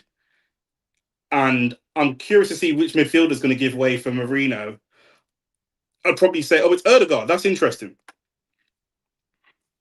Why isn't Eze getting minutes? Arteta is mocking it. How's he mocking it? Why is he mocking it? I don't think he is. I think he's managing the amount of games that Eze is going to play. Eze has played more games for Arsenal than he played all of last season for Crystal Palace. So I don't know how it's mocking him particularly. Do you know what I'm saying? So I'm saying, man, have to watch football. You have to get off Twitter and watch football. Eze is a player with a certain injury record, and he would have come in to do a certain job, and he knew that that's what it was. Eze was never coming into Arsenal to be the starting 10. Do you know what I'm saying? Look at that. Good tackle from Jesus. Jesus is very, very good at using his body.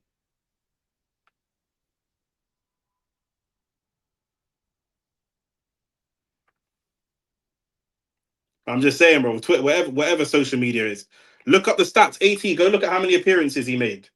Not no, sorry, not for Arsenal, but like in general this season. He's played more games this season than he played last year for Crystal Palace. Eze's not a man that plays 40, 50, 60 games every year. He's not.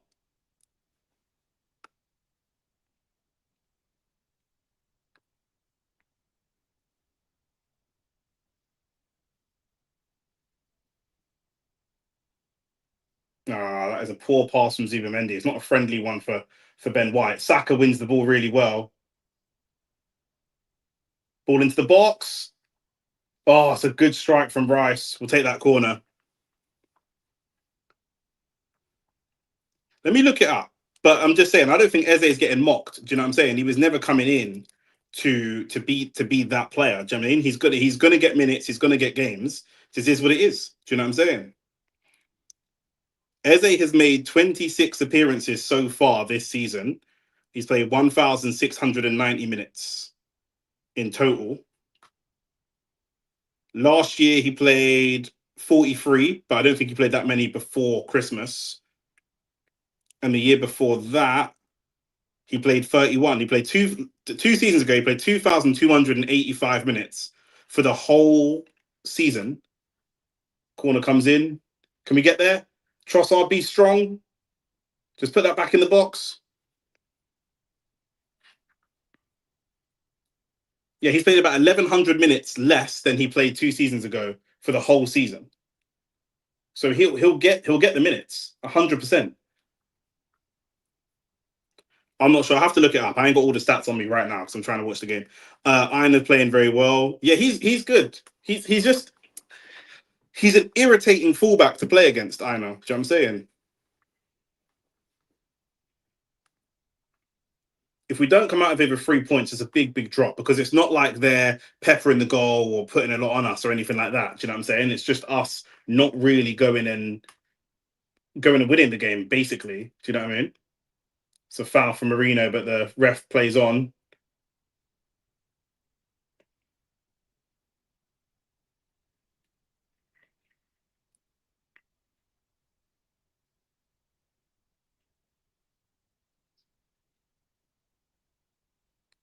decent defending from Ben White, but he did kind of get cooked by Nico Williams still.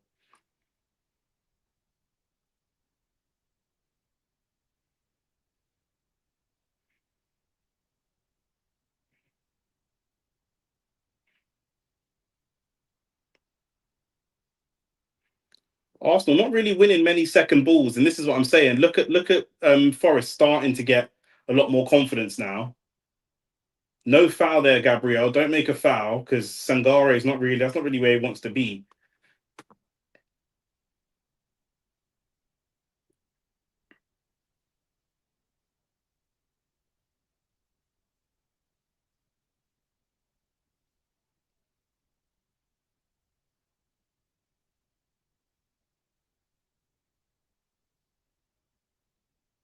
Played by Rice again.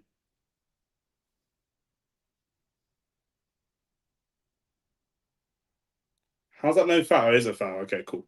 I was gonna say, how's that not a foul? It's been clamped by two players.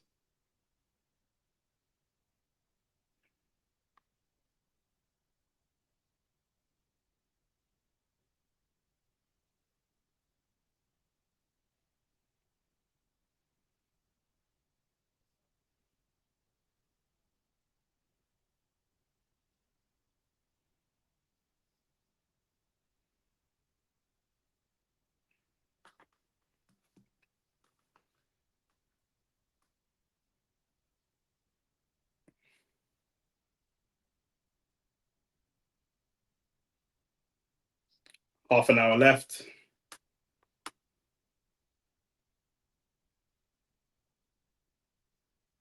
See there, Trossard's coming shown for the ball. The midfield, that's got to be a yellow card for Aina. That should be a yellow card. He's dragging him all the way. I don't know how that's not a yellow. When the ball's punched into Trossard, he's got Aina on his shoulder. Someone in the midfield's got to show. Someone in the midfield has got to show for it.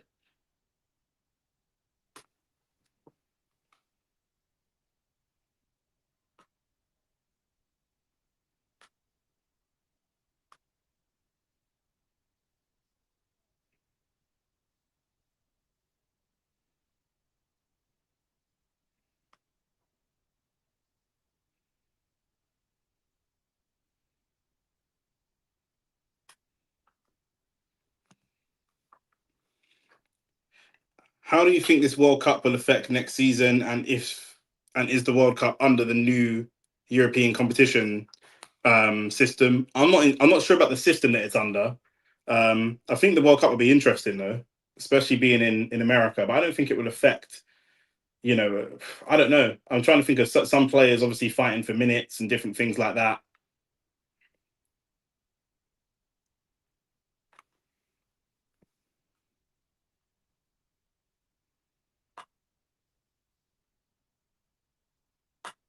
Good ball from Trossard, unlucky. Is that Wanyeri warming up? I don't know. I didn't see him, but Erdegaard's already off. I can't see where Wanyeri would fit in this team.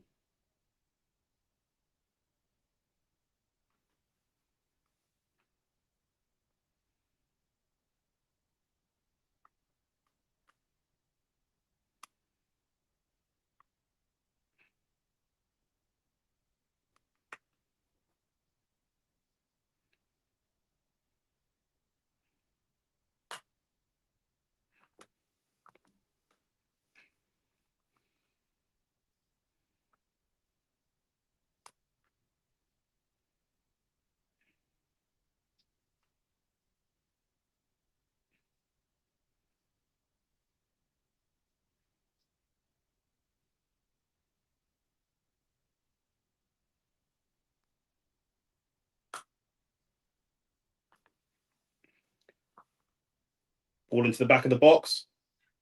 Oh, it's a huge save from Sells. That is a huge save from Sells. Are you going to scumbag a win?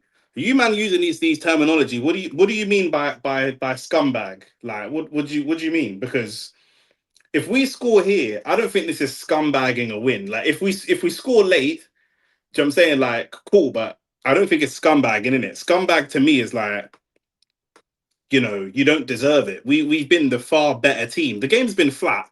We haven't smashed them, but if we do score and win, I don't think that's like crazy against the run of play or anything like that. Do you know what I'm saying?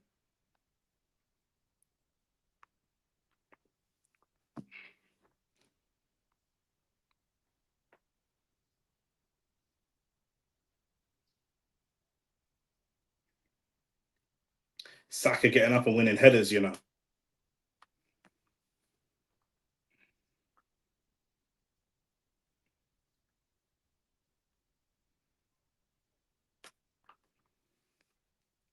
I don't think a last minute goal is scumbagging a win though. Do you know what I'm saying? Especially if you've been the better team. I think scumbagging a win would be Nottingham Forest getting a last minute goal. That's scumbag a win. That's like, bro, you've had no shots on target and you come out with a last minute goal. Do you know what I'm saying? But if you're Arsenal and it's like, bro, we've been the better side. Do you know what I mean we've created more chances? We just haven't scored, and we've had a few clear cut chances that probably should have gone in, and then we score late on. I don't think that's scumbag a win. Do you know what I'm saying? So I agree with that assessment. Arsenal failed to take critical chance in the first half. Yeah, but we've been the far better side. Do you know what I mean? I don't think that's scumbag a win. Man are making up terminology, blood. I swear down. Because how's that scumbagging? Do you know what I mean? Nottingham Forest have had no shots on target. Do you know what I'm saying? They haven't had a single shot on target.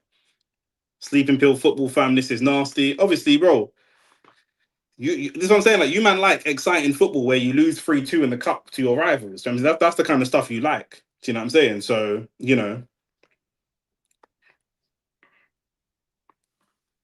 both sides have been defensively honest. Yeah, but I think that we've been the more attacking side. We're not been as attacking because obviously it's Arsenal, so we're going for a league. You're expecting more. We haven't been as attacking as people would expect. Do you know what I'm saying? But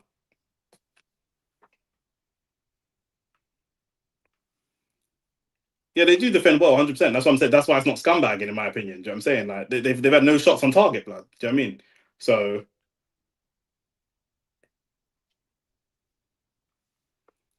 you've done it so many times, bro. It's part of the game plan, my bro. It's part of the game plan, bro. That's what I'm saying. You man ain't getting the picture. You man ain't getting it, man. You're not getting it, bro.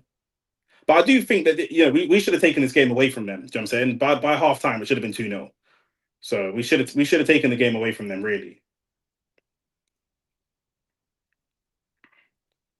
Ben White finds Saka. He finds him. Lovely. Marino, that's a foul. That's a cynical foul as well.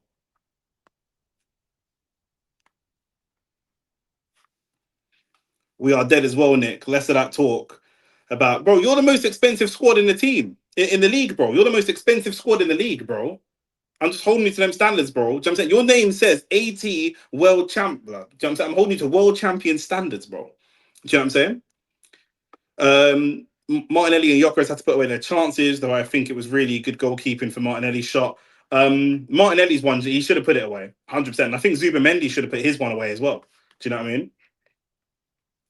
Zubamendi looked for a ball across the 6-yard box. He's in the 18-yard box on his own. Man, I've got to be scoring these.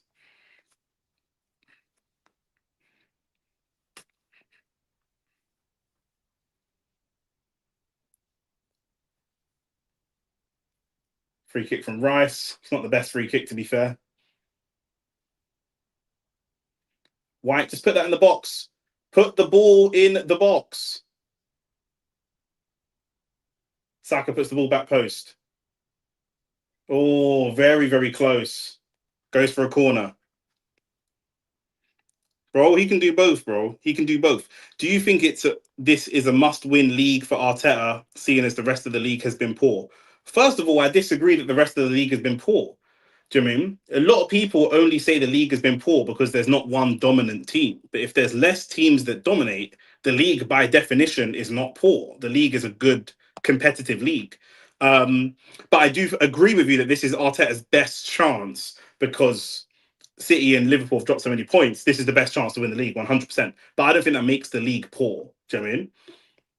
Surely the league is even more poor when Man City can get 100 odd points. That's a poor league. That's Man City being good, but the league at large not being good. Do you know what I mean? Because one team can go and dominate the league. Whereas with the Premier League, one team currently cannot go and dominate the league because the quality of the league generally is a lot higher.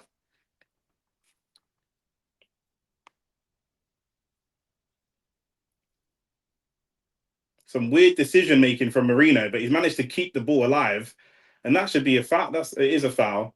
He was getting hassled.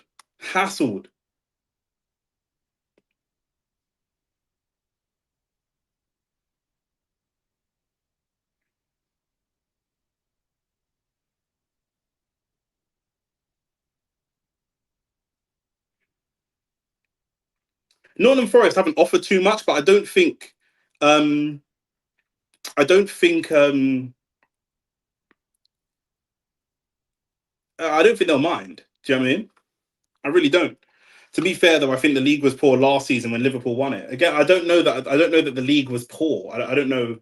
I don't know. Rice free kick. Oh, that should have been a goal.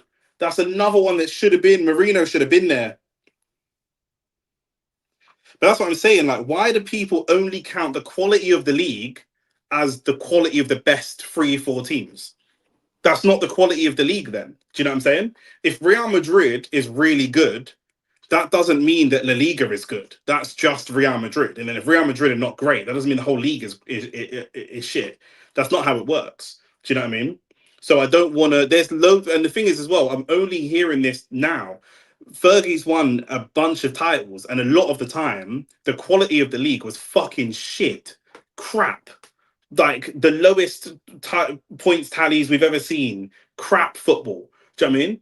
But no one ever spoke about Man United only won the league because the league was shit. I've until the last 3 or 4 years, I've never heard of this before, ever. Do you know what I mean? Your players diving everywhere. I don't know. Marino gets in the wars, bro. He's always in a battle, Marino. So I don't know if it's Marino on the floor. I don't know if it's Jesus. Maybe it could be some sort of dive, but that one's a bit soft. I'm not gonna lie, that one's soft.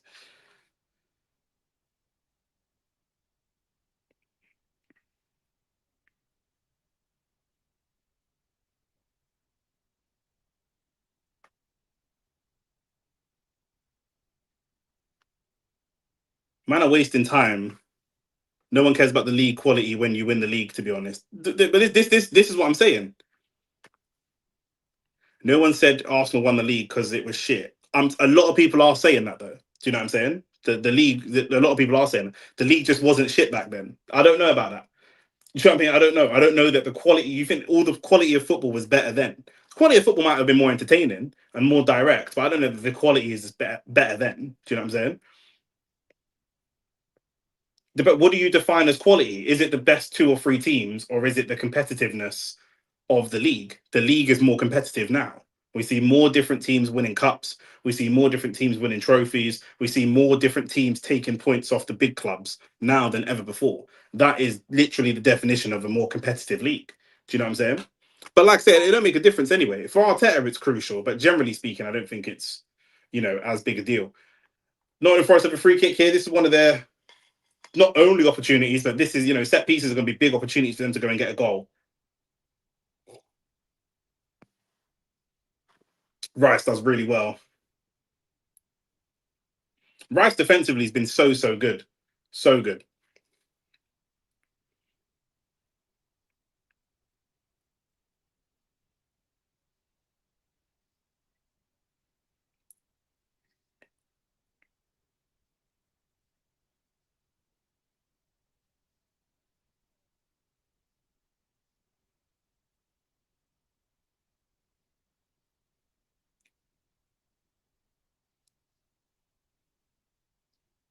Trossard,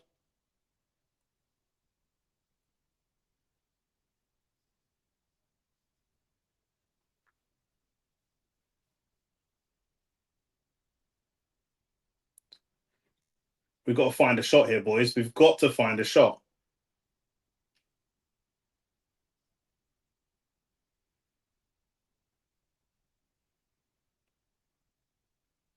Oh, it's a good ball. Oh, Marino. It's good football. That good football. The league is competitive in a different way, though. I still agree with the general consensus, bro. When man talk about the individual players were better then, I don't know, bro. I don't know because every day I open my Instagram and I see clips of Dimitri Payet and Adel Tarab and man telling me the streets won't forget. Them man were fucking garbage. They were like not garbage, but them man is shit, bro. Do you know what I'm saying? They were good at smaller clubs, and Adel Tarab has never played for even a mid-table team, bro. He spent his whole career in relegation battles. Just because he could do a flick and a trick and some stepovers, do you know what I mean? Man glaze him like he's crazy. I see the same three nutmegs on repeat over and over and over again, and people going fucking nuts. Do you know what I mean? Like, it's mad, bro. It's just nostalgia. Adel Tarabs was not some crazy baller, bro. Like, Matoma today might be better than Tarabs was then. Do you know what I'm saying? He had a couple good seasons. He played most of his career at QPR and even teams below that. And he was a fairly exciting, tricky player. Do you know what I'm saying? But, you know, if you're watching him week in, week out, he weren't a top level player week in, week out. Good ball over the top. Saka, can we find a shot? It's good defending again. It's really good defending. That's what we want to see, though. 15 minutes left. If Arsenal drop points here, you know, it's not the losing of points is not devastating because obviously Man City lost today, but it does speak to what people talk about Arsenal all the time, which is the mentality. Do you know what I'm saying? The mentality should be to go and put this team away and really go hell for leather to put the team away. And I don't see that level of intensity. If you were watching this game, you wouldn't think that Man City had just lost in a Manchester derby today, and that's who Arsenal's up against for the title. You would never think that. Do you know what I mean? People tend to confuse tricks with being good at football. I agree. Not those players, but my point is, if you didn't have Saudi, you'd have skillful players still playing in the league. Yeah, but who cares about skillful? Like what play? Okay. Let's do this. Let's do this. Yeah. What year was the last time the Premier League was great in your opinion? Give me a year. Anyone, give me a year.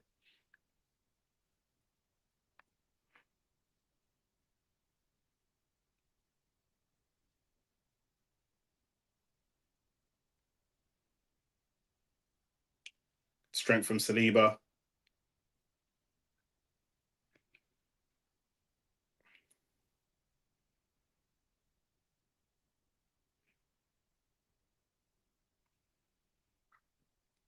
Because you man are getting conned by nostalgia, blood. Do you know what I'm saying? Henri was a baller. Do you know what I'm saying? Like, but if Henri did not play 38 games against the low block, he didn't. Like, do you know what I'm saying? I'm not saying that these players now are better or the same level as Henri, but we don't know what Henri would look like if he played 38 games against the low block. We don't know. Technically, he's superior, but technically isn't only what counts as football. Do you know what I'm saying? The reality is football is a lot about athletes. Do you know what I'm saying? If you gave me 10 ballers like Kaka and that pre 2020, bro.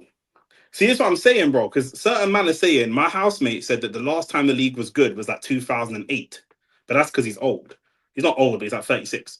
Do you know what I mean? Eze's coming on. Man will crying. Here he is. Pre 2020, yeah. So let's say 2018. Let's go pre COVID, yeah.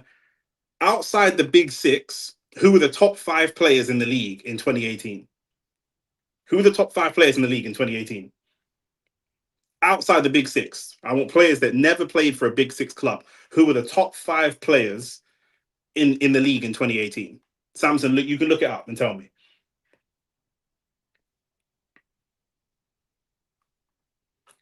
Ball goes long to Jesus. Jesus battle for that. Battle. Jesus does well. Can you find Eze? Eze? Oh, it's good defending. Again, really good defending. That could be a corner. That is a corner, yes. No big six players. No big, because we're talking about the quality of the league, yeah? The quality of the league is not only big six clubs. Do you know what I'm saying? No, but I'm saying you're at home in it. You can Google it. So I'm saying you can Google it. Look it up, yeah? All right, cool. I'll look at the 2008 2009 Premier League. Not 8 9. What do we say? 2017 18. Yeah.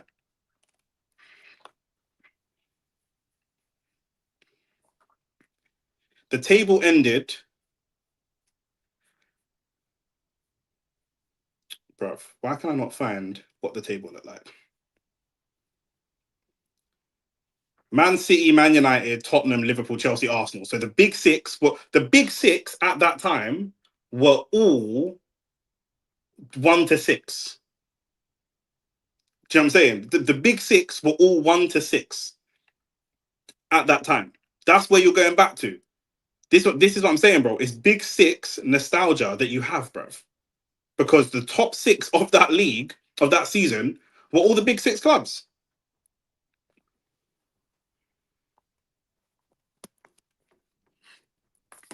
What's man saying? Did Aina just keep that ball in the box? Keep that ball in? No, okay, no pen. All right, cool. Mahrez maybe. Mahrez was at fucking Mahrez was at Man City at that time, bro. Leicester won the league in 2016, my G. So Mahrez is already at Man City at that point. That's what I'm saying.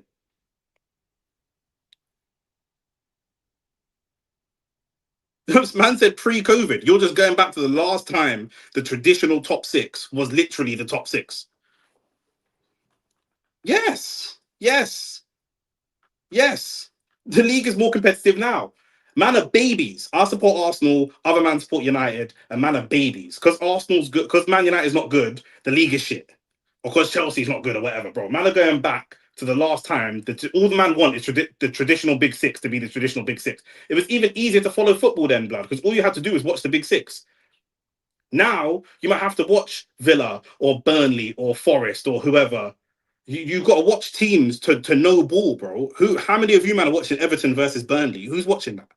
Do you know what I'm saying? But you might lose to Everton and Burnley, and you might not know who these fucking ballers are when they're scoring against you. Do you know what I'm saying? That's such an unfair representation of our argument. I'm asking you, bro. I asked you a question you didn't answer. TTM. When was the last time? A lot of men are saying the league is boring now. Yeah, I've asked everyone. Yeah, I'm asking you now. What was the last year that you thought the Premier League was cold, not boring? What was the last year you thought the Premier League was cold? Just answer me that question. Tell me a year. The top six has gotten weaker, making the league more competitive, in my opinion. I agree. I agree. But the rest of the league is better. Back when we had Emirates, that now, right now, the top six are all looking at players from the Premier League. The last year I thought the Premier was cold was 22-23. Then you and I are having a different conversation. Other people I've spoken to are saying, my housemate said that the Premier League has been shit for like 10 years. That's what he said. A lot of you man are saying the last couple of years. Fair enough. If you man think it's not great last couple of years, that's fair enough then. But a lot of people online, a lot of people that I've spoken to are saying, oh, the Prem's been dead. Pep's killed football. And since Pep's been at City, football's been dead. Do you know what I'm saying? I'd never heard this until now.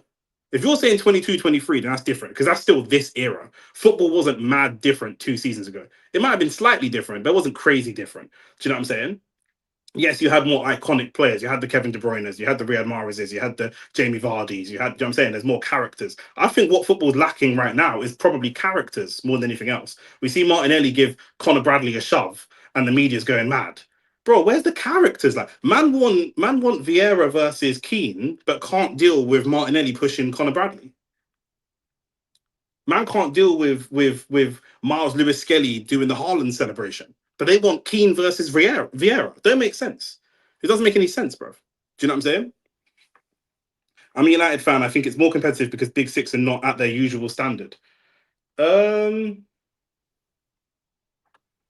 Maybe Arsenal getting frustrated. You can see the frustration. Arsenal was carrying the Prem in terms of top football in that season. More teams were going for it every game. In 2023, I properly enjoyed that year of football from the entire Prem. I'd agree with the characters argument. I think some managers don't buy specialists other than City now. I'd agree with that. But also, if you are West Ham won a Europa Conference League when Declan Rice was there. Palace just won a trophy. Newcastle just won a trophy. Tottenham just won a trophy. None of them are even close to being in the league battle. Do you know what I'm saying? But they're picking up European trophies, bro. Do you know what I'm saying? Tottenham won the Europa League, and West Ham a couple seasons ago won the Europa Conference League. Like it's these man, these teams on a global spectrum are better than other teams in the world. Do you know what I'm saying? The league is better than other leagues, 100%. There's more managers of more quality. When the season started, there were more managers who believed in their heart they could win a trophy than ever before. Than ever before. And that means that you're competing against better teams than ever before. Do you know what I mean? It might not feel that way, but it's true. Do you know what I mean? There are lots of teams in the Premier League in the last 5 years that are having their golden era. This is like a Newcastle golden era. This is like a Crystal Palace golden era. Do you know what I'm saying? So it's not an Arsenal golden era, and it's not a City golden era, and it's not a United golden era, but this is a golden era for a lot of these people. Do you know what I'm saying? The quality of coaches. This is what I'm saying. Yes. Yes. Well, the quality of top six managers has plateaued. I don't know that the quality of top six managers has plateaued. I don't know how that's how could that have plateaued? Arsenal and City have the same managers. Slot literally won the league, and Man United and Chelsea change their manager every 6 months. So I don't know about plateaued particularly, but the rest of the league is better.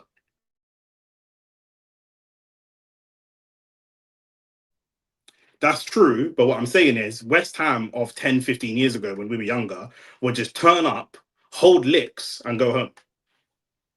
You know what I'm saying? West Ham would just turn up, hold licks, and go home. When we were younger, we were not seeing West Ham get relegated and their manager getting sacked. That wasn't happening. Do you know what I'm saying? They would just turn up, hold licks, go home. Now, everyone's job is on the line because everyone can genuinely win trophies. Everyone can win something. Do you know what I'm saying? Everyone can win something. So, we're seeing teams like Nottingham Forest and other teams that weren't even traditional Premier League teams when we were kids. Nottingham Forest was, but other teams, we're seeing them sack their managers, bro, because they're like, get top 8 or get sacked. Do you know what I'm saying? We're not seeing this before. Back in the day when we were growing up, all the managers were English. It was mostly the top clubs that had foreign managers, bro. It was all bare Tony Pulis and Sam Allardyce and this and that. Now we've got a lot of foreign managers, bro. A lot of the whole league is foreign managers. Do you know what I mean? So we're importing a lot more foreign talent than ever before. Than ever before, bro.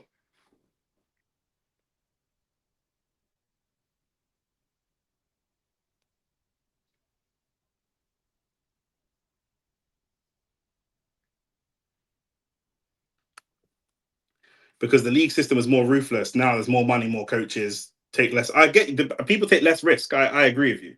People do take less risk, but that's because they believe that they can win stuff. They would risk before because they didn't think they could actually win anything. Trossard up against Aina, cross into the box. Again, we're doing that thing that we do. We're putting crosses into the box, but we don't really have the personnel in there for said crosses. Unless Marino's in the box,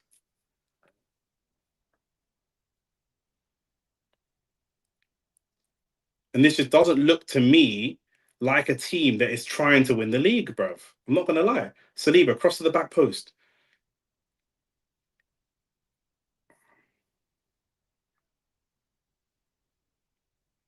Trossard's actually been really poor. This is the first poor game I think I've seen Trossard have in a long time. He's not always amazing, but he's very rarely poor. I would say he's actually poor today.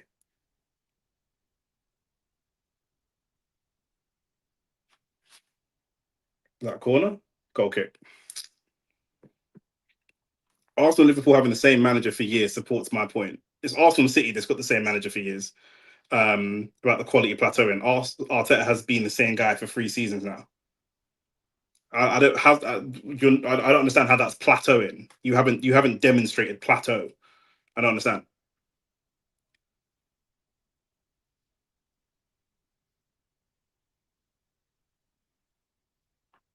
When Arsenal wanted to improve their attack, they got a player from Crystal Palace. Man City, who spend the most money, richest club in the world, all this kind of stuff, they want to improve their defense and they want to improve their attack. They got 2 players, both from the Premier League. So how can the quality of the Premier League not be good if top teams are taking talent from the Premier League to make them better? Manchester United signed 3 attackers. 2 of them are from the Premier League. Do you know what I mean? They're not signing players from La Liga. They're signing players from the Premier League. So I don't understand how the quality of the Premier League is not as good. Coming up to 90 minutes now, and Nottingham Forest are trying to nick it, trying to really scumbag it. Do you know what I'm saying? That's not the definition of a plateau though. If we come second and we have 90 points and then we come second again and we get 96 points, that's not a plateau. That's literally moving forwards. You haven't moved forward in terms of league place because maybe the person you're competing with has gone from 95 to 100 points, but that's not a plateau. Do you know what I mean?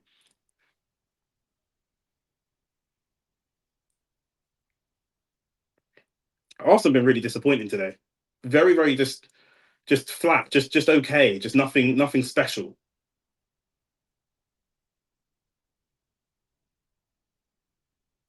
And again, I'm just not seeing the urgency of a team that thinks this game can win me the Premier League. I'm not seeing that. Trossard again just hooks the ball to almost to nowhere.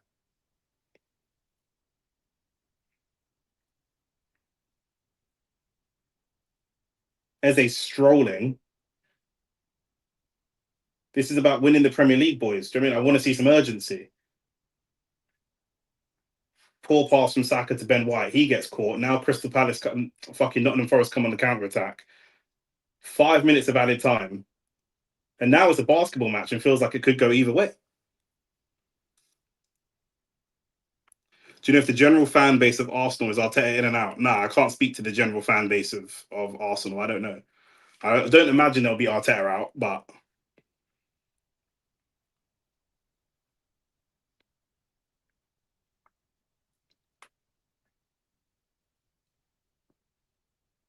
Crystal Palace obviously feeling like, I keep calling them Crystal Palace. I don't know why I keep calling them Crystal Palace. Nottingham Forest feeling like they can get something here, as they should. Trossard going forwards, battling with Aina. Aina's on the yellow card. Again, we just keep using our fucking. You struggle to win the league for the same reason each time, though, regardless of points you amass. Too many draws throughout the season every time. That's not true. One of the times it's because we had too many losses. It wasn't draws. But again, that is not the definition of a plateau. Maybe you didn't mean to use that word, but that's not what a plateau literally means. Ball into the back post from Saka. Is that a corner? Or is that a goal kick? It's another goal kick. My point is, top six buys and sells Prem players way more than before, and most players way more than before. Are you on crack? How old are you? When we were younger, if we're going back to like the early 2000s, most people think that the early 2000s are when the Prem is at its peak. There was way less foreign talent, way less foreign talent. Do you know what I mean? There were a few foreign players. Do you know what I mean? Like, man are telling me that we buy and sell from the Prem more. No, there used to be all English Prem talent. And there were every club had one or two foreigners. Now, like lots of teams, especially big teams, are all foreign talent. 93 minutes, just a couple minutes left. Arsenal looking like they're trying to get a goal, but I just don't see where it's coming from right now. Now Hutchinson's going to try and get on the attack. Arsenal looking really sloppy. And again, we're not even losing, but this is where the bottle allegations come in, because, do you know what I'm saying? We're just not looking urgent. Look at that. Just allowing Forrest to come and play out.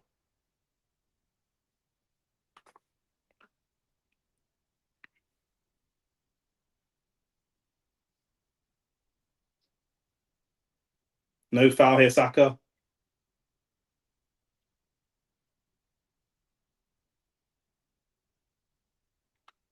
It's a poor cross from Callum Hudson-Odoi. We've got 1 minute left.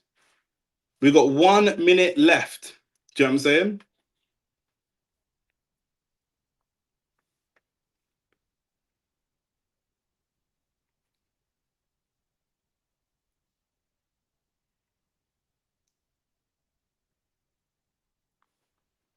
Arsenal have got to go for it. I really don't think, some of these players shouldn't even be coming off the pitch drenched in sweat. This doesn't look like a team that's gone for it to me. This should have felt like a cup final, and this hasn't been a cup final performance, in my opinion. Do you know what I'm saying? And I don't think that I'm being harsh in saying that. Do you know what I'm saying?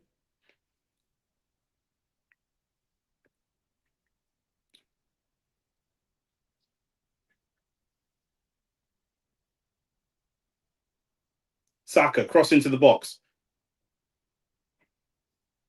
It's not great. Oh, what is that? What is that from Rice? Forrest is going to be my second team from now on, bro. You say this every game, bro. You always talk about someone. That's it. I take a draw. You got 1 point from this week. What do you mean? I got 1 point from this week? Who are you talking about? I said earlier, Arsenal need an exceptional performer to win the league. In my opinion, you can't keep drawing games. Yeah, I hear you. I mean, all three of the top three have 4 draws each. I'm chatting shit now. We've got 5, but we don't lose games. But you could be right. I'm not against that. I'm not against that. The crosses in the box are getting snuffed out. Got to try something else. I'm not against that. You know, for me, I wanted to see more shots. I wanted to see us really going. We're going to slap you next week. I was. If there's one thing I can guarantee, you are not slapping us next week. That I can pretty much guarantee. Do you know what I'm saying? Even if you win, which I don't think that you do, slap us. I don't see that. I'm not going to lie to you. I don't see that. At home, I definitely don't see that. At the Emirates, you're going to slap us at the Emirates based on what? Based on one win. I asked Shane earlier, have you seen the team win the league without a standout performer? Have we seen the team win the league without a standout performer? With no standout performer, like, yeah, nah, probably not. Probably not. I think we've had standout performer. I think Declan Rice would be a standout performer, though, but it's not. Again, it's not the. I'm talking about characters. Do you know what I mean? I think Declan Rice has been great all year, especially in the Premier League. He's been great all year. He is a standout performer. But when in 10 years' time, will you look back on Declan Rice the way that we look back on Kevin De Bruyne or Vieira or these types of things? Probably not. Probably not. But I think that's a character thing. Do you know what I'm saying? I'm totally confident we're going to win, but neither team slaps the other regardless. By the way, if City were in Arsenal's position, they would win this game 5-0. I don't know about that because City just lost 2-0 to Manchester United. So, do you know what I'm saying? Man are picking and choosing arguments that don't make sense. Do you know what I'm saying? Man are picking and choosing arguments that don't make any sense. Do you know what I'm saying? Do you see Rice as more of a captain than Erdegaard? No, I spoke about this before. I do see Rice as a captain, but Rice is a different type of captain, in my opinion.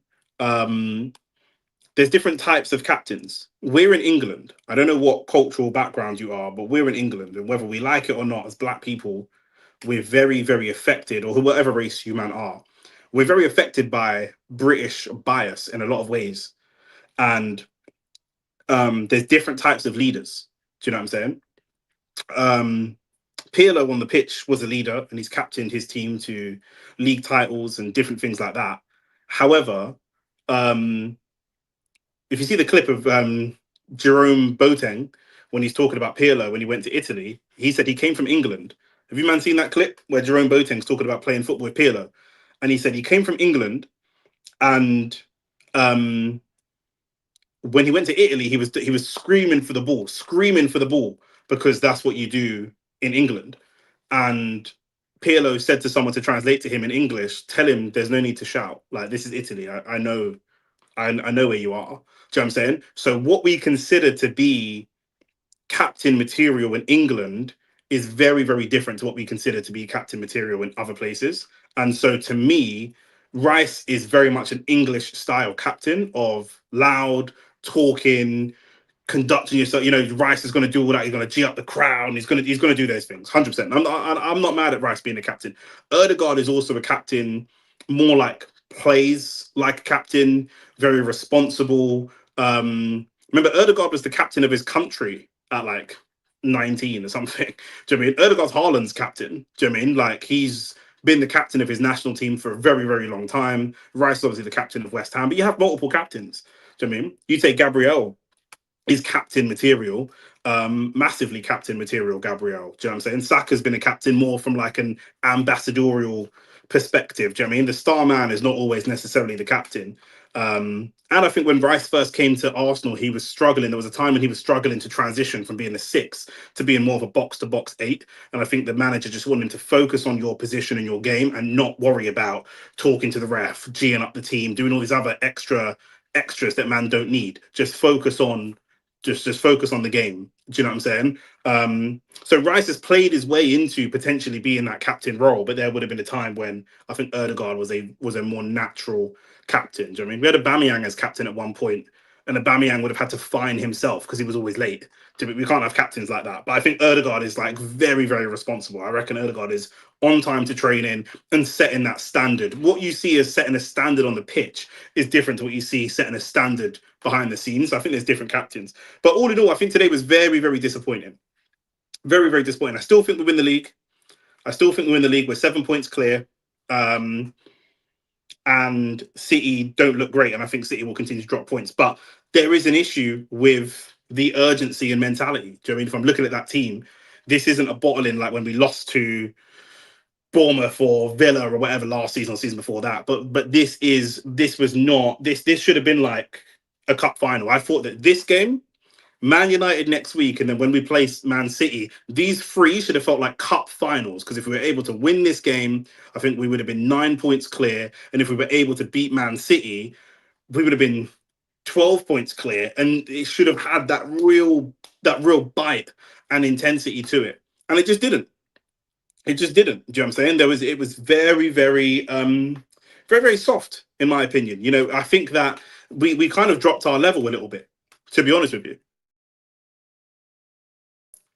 Like when you're looking at a prime City or even a prime Arsenal, to be fair, when you go up against a team that's not great and not performing great, you put them to the sword. Do you know what I'm saying? This is what I'm saying. I guess this is what Amad Diallo was saying in the chat of City beats this team 5-0. I don't think that this City beats this team 5-0. The prime City of Bernardo Silva, Kevin De Bruyne, Fernandinho, Rodri, you know, that time, I know they still got Bernardo Silva and Rodri, but that version of Man City probably does beat this team 5-0. Do you know what I'm saying? But that's not the version of City that we're seeing today. And again, this is why I keep talking about when people are saying the league's crap and all the rest of it. I'm saying there's a lot of nostalgia that I'm hearing from people. Do you know what I'm saying? You know, it's a lot of nostalgia that I'm hearing from people. What's your next game? Let me check the next Arsenal fixtures because I know we've got United and I think we've got City coming up. We have Inter on Tuesday, which is going to be a very tough game, and that's away from home. Then we play on Sunday. So luckily, we've got a decent break. Obviously, Man United have no games between. They're not in Europe, so they have a long break to really focus on their next game, which is us. We have to travel to Inter on Tuesday, which is going to be very, very draining, and then come back on Sunday. Then we play Champions League again on the 28th, and then we play Leeds on the 21st. What does our February look like in terms of league? We got the second leg with Chelsea as well, but in terms of league, our February is Sunderland, Brentford, Sunderland at home, Brentford away, Tottenham away, Chelsea, and then Chelsea at home is the 1st of March. The three Premier League games that are in, we have one more in Manchester United on the 25th of Jan, but the three in Feb, if we can win all three, and they are winnable games. Sunderland, of course, we drop points to Sunderland 100%, but Sunderland we're going to play at home. Brentford, very, very beatable team, and Tottenham just look awful, although they'll step up for the derby, but they do look awful. We have a really good record at Tottenham Stadium. That could be that can massively make a dent. You know, Man City now have Mark Gahey, so who knows how that looks, but they've got one more game in the league in January. That's at home against Wolves. You'd expect them to win that. And then their February looks quite difficult, actually, in the Premier League. They've got Tottenham away, where they traditionally lose. Tottenham looks shit, but they traditionally lose against Tottenham there. They've got Liverpool also away at Anfield. They've got Fulham at home, you know, okay game there. And then they've got Newcastle, and that's their 4 league games in February. So February is going to be massive for Arsenal and Manchester City. 100%. We're gonna be live for all those games. We're gonna be live for all the Arsenal games. We're gonna be live for the boxing as well. You need a signing, in my opinion. I don't know. I really don't know, because what we're not gonna do, I imagine you're gonna say that we need a signing as like a level raiser, and I don't know who we sign in January that's a level raiser. Do you know what I'm saying? Would have been great to get Semenyo. Would have been great to get Mark Gahey. Who is there? Do you just think we need a sign in just to tip the team over, some fresh blood, or is there like, you think we need like a creme de la creme? Because if we were going for creme de la creme, let's say we were going for like Reece James or something like that, like it's not, you know, we're not gonna get these types of players. Who's Savio? I don't even know who that is. Who's Savio?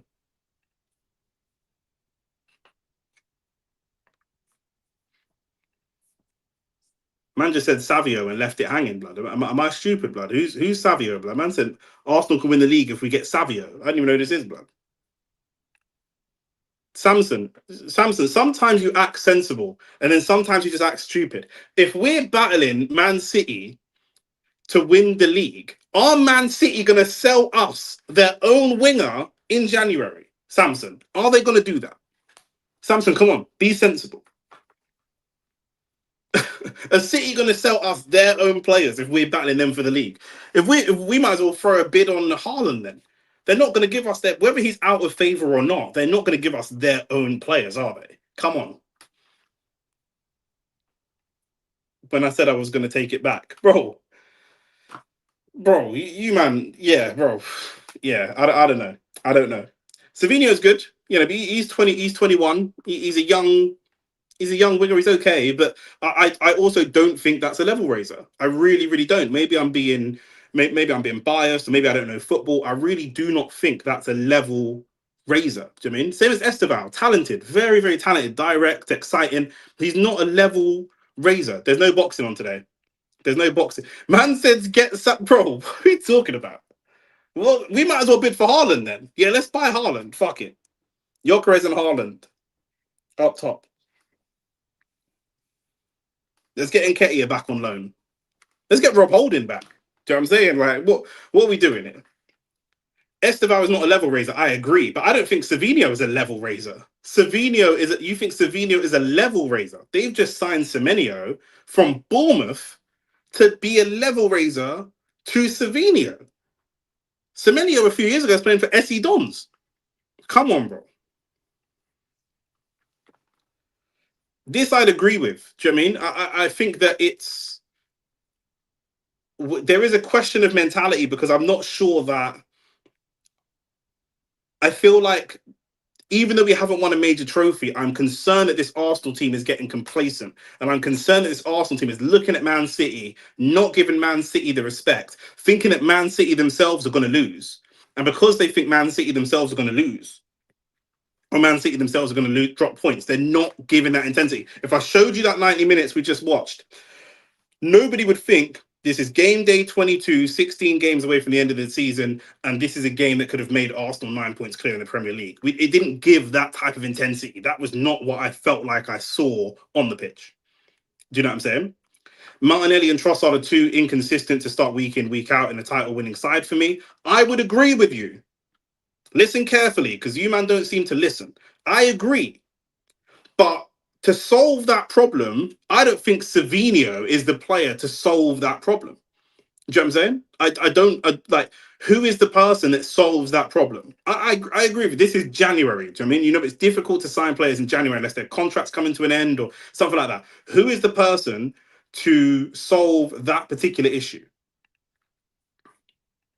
I don't think Savinho is the person to solve that issue. Savinho is talented, but he's not so consistent that he's like a guaranteed he comes in and does a madness.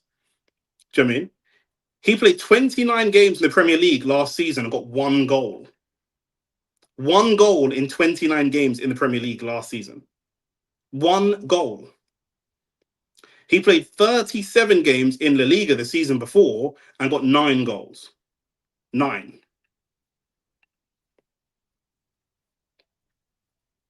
He's played 15 games in the Premier League this season and got 0 goals. So where do you know what I'm saying? Like, where am I seeing that this is going to help us? 15 this season, and what I say it was last season, was it 19? 29. So what's that? 34, 44.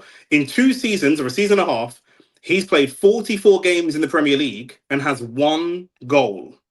So when you're saying he's do you know what I'm saying? Like, what are we doing? Irrelevant, Nick. Less of the GA. Doku, who everyone rates, got 1 goal in 2025. Okay. Hear what I'm saying, though. No one is suggesting that we bring in. You're not listening. Maybe you were here late. Samson is saying who Arsenal should go and sign in the January transfer window. That was the conversation. And I'm saying if we sign Savinho, that doesn't necessarily. He's saying he's more consistent than Trossard and Martinelli. I'm saying he literally isn't. He quite literally isn't more consistent. Do you know what I'm saying? And you said Doku got 1 goal in all of 2025. Let me look this up. I haven't seen 2025, but last year Doku got 3 goals and 6 assists. And this year, where I think we can all agree he's been better than he was, not necessarily better, but like, he hasn't got as many goals. He's got 1 goal, but he's already got 6 assists. and he's only played 19 games in the Premier League. This is just the Premier League. So he's not a guy that's going to come and get you a bunch of goals, but he is a guy who's going to create you a lot of chances. Do you know what I'm saying? If we look at the minutes, that would give context. We have Gabriel Martinelli, Trossard, Saka, and Madueke. The Savinho thing is pointless because we're not going to buy him. Do you know what I'm saying? They're not going to sell him to us anyway, so it's pointless. But I challenge you on the idea that he comes in and does anything different to what we're seeing. For me personally, do you know what I mean? I just don't see it. Maybe you're right. I just don't see it. He's got a long contract that doesn't even expire until 2031. If there was a year left in his contract, maybe we chuck a 30 mil at that. But you know what I'm saying, when it's long like that, it's pointless. Do you know what I'm saying? So go get Mateta and go get that Diamonde brother from Leipzig. Yeah, I don't know about that. Man is celebrating saying life is good. Fair enough. We're 15 points ahead of you in the league, but life is good. What a win can do for man, bro. What a win can do for man. Do you know I mean? Shout out Man United, though. Do you know what I'm saying? You man did us a favour. Eze is a different profile. Has already performed better than Trossard and Martinelli this season. Eze has performed better than Trossard and Martinelli this season. At what? How? I don't know that that's true. I don't think that's true. Beginning of the season, Martinelli was playing really, really well coming off the bench. He was coming off the bench and playing really, really well. And Trossard was playing quite well. Trossard was playing so well, he actually took Martinelli's position. Martinelli was normally the starter. Trossard came off the bench. Then it started to go the other way around. Do you know what I'm saying? Westside said Eze has been basic and crap. This is what I'm saying. People have different opinions. Man said one person saying Eze's been outperformed the other two, and Westside saying he's crap. He's become very safe and looked like he's lacked spark and creativity. Nick, I'm hoping these man thump you lot next week. Yeah, the United fan base are a disgrace. The shades are out. Man are saying we are back, bro. Man are 15 points off the top, saying that we're back, bro. He got a hattie against Tottenham in it. That's gonna buy him some good grace. Do you know what I'm saying, bro? We've got Amad Diallo basically cheering on any and anyone, bro. Do you know I mean he's got this is what United over the last few years has done to man, bro. This is what United has done to man, bro. He claims he supports Man United, but he said that Forrest is now his second team and he's rooting for Aston Villa, blood. Do you know what I'm saying? Like, what's man talking about? I don't understand, bro. Do you know what I'm saying? Just back Man United and focus on what you're doing. Do you know what I'm saying? 15 points, and this is one of the worst season. It's not one of your worst seasons. It's literally not one of your worst seasons. You might have been relegated before. Do you know what I'm saying? You might have been relegated before. Like, what's man talking about? 7 points is nothing in the grand scheme of things. I'd agree. We're a long way out. If it's 7 points and it's 5 games, that's different.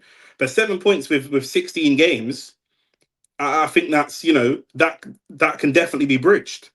Do you know what I mean? Definitely be bridged. And they've got Mark Gahey coming in. Do you know what I'm saying? So, man said we back anyone but Arsenal, fam.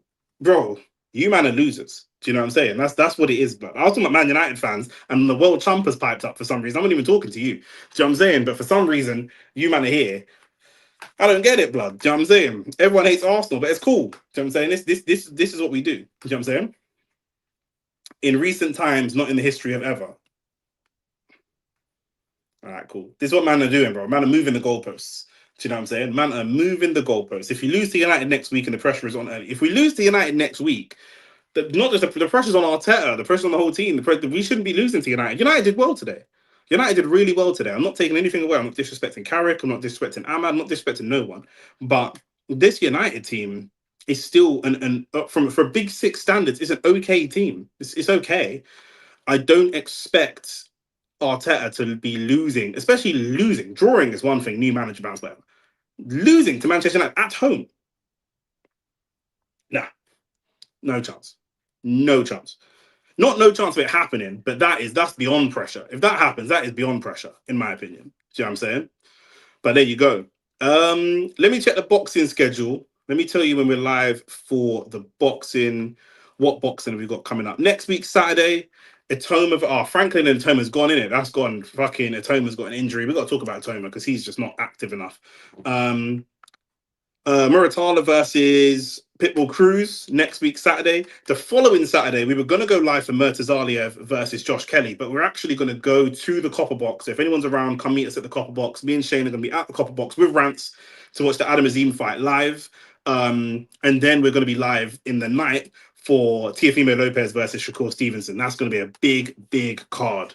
Well, big fight anyway in New York. So we've got a couple of American fights coming up. Do you know what I'm saying? And obviously we've got all the football and all that kind of stuff as well. So Andy Cruz, yeah, it's going to be Andy Cruz, yeah. So Andy Cruz is one of them ones. Do you know what I mean? And against Muratala is going to be a good fight. So yeah, like the video, subscribe to the channel, come back for all the hate. The Only Facts podcast obviously out now. We're going to be trying to do the content a little bit differently. I'm trying to get you guys more content. So we're trying to pay an editor, get the shorts out, get the clips out, try and grow the channel a little bit more. So we've got some ideas. We're working behind the scenes of stuff we can do. I'm trying to get Shane to do more lives. I might need a couple more Man United people to come and do Man United lives. I don't know, because they're so fucking shit. Their fans don't even want to watch them play live. That's just the truth. Yeah, we've got to talk about that. So what we want to do, what I might start doing is having the trending topics or the big topics be part of the main podcast, and then have smaller topics like this be a separate video. I don't know. We're trying to figure some stuff out. Do you know what I'm saying? So this is Shane. I try to get Shane's bet on all. This is actually Shane. Like, I'm literally messaging Nick Ball is fighting on the 7th of February. This is literally Shane, bro. I messaged him when I was on the train saying like, yo, is the live set up yet? He scheduled the lives just before we go live. And I've said this before. I was like, bro, we need to schedule the lives before. We should be scheduling lives for like the next like month. Like, we know the lives for the next like 3 weeks. It's mostly because he doesn't know if he's going to go live for Man United games, but everything else should just be scheduled, in my opinion. So we can start linking shorts of the live and doing this kind of stuff. We're trying to get there. I've got to chat to Shane because I don't know, he's on a mad team. But yeah, because we know the schedule, especially boxing. We know the schedule. Do you know what I'm saying? So it is what it is. But yeah, man, them, peace and love. We're still top. Do you know what I'm saying? 15 points ahead of Man United, 7 points ahead of Manchester City. We go again next week. It is what it is. Still waiting for the Dalton Smith stream. Yeah, he couldn't find the fight. I wasn't streaming that one. I wasn't on that stream. So again, talk to Shane. This is the other thing as well. Because Shane doesn't do enough lives, he gets to hide from you, man. If he don't do certain things, the Dalton Smith stream, that night, my Wi-Fi was down for that whole weekend. So Dalton Smith and Caballo, I didn't have any Wi-Fi. So I said to Shane, I can't do the lives. He said, cool, I'm going to do the lives myself. I'll do them on my own. I said, cool. The next thing, he didn't go live. I was like, bro, what are you doing? Like, what happened? I woke up the next morning expecting to see 2 lives, check the views. Man didn't go live. I said, bro, I got you, man. And because he don't go live for Man United games, he ducks the smoke from the people then, from the supporters. I don't want to say fans, but from the supporters. So when Shane is live, chat to him. Please do chat to him, honestly, because you man got to put pressure on him the same way I do on a big man thing. Do you know what I mean? But yeah, I imagine next week we'll be live for the Arsenal United game. I imagine we'll both be live together because that's a big game.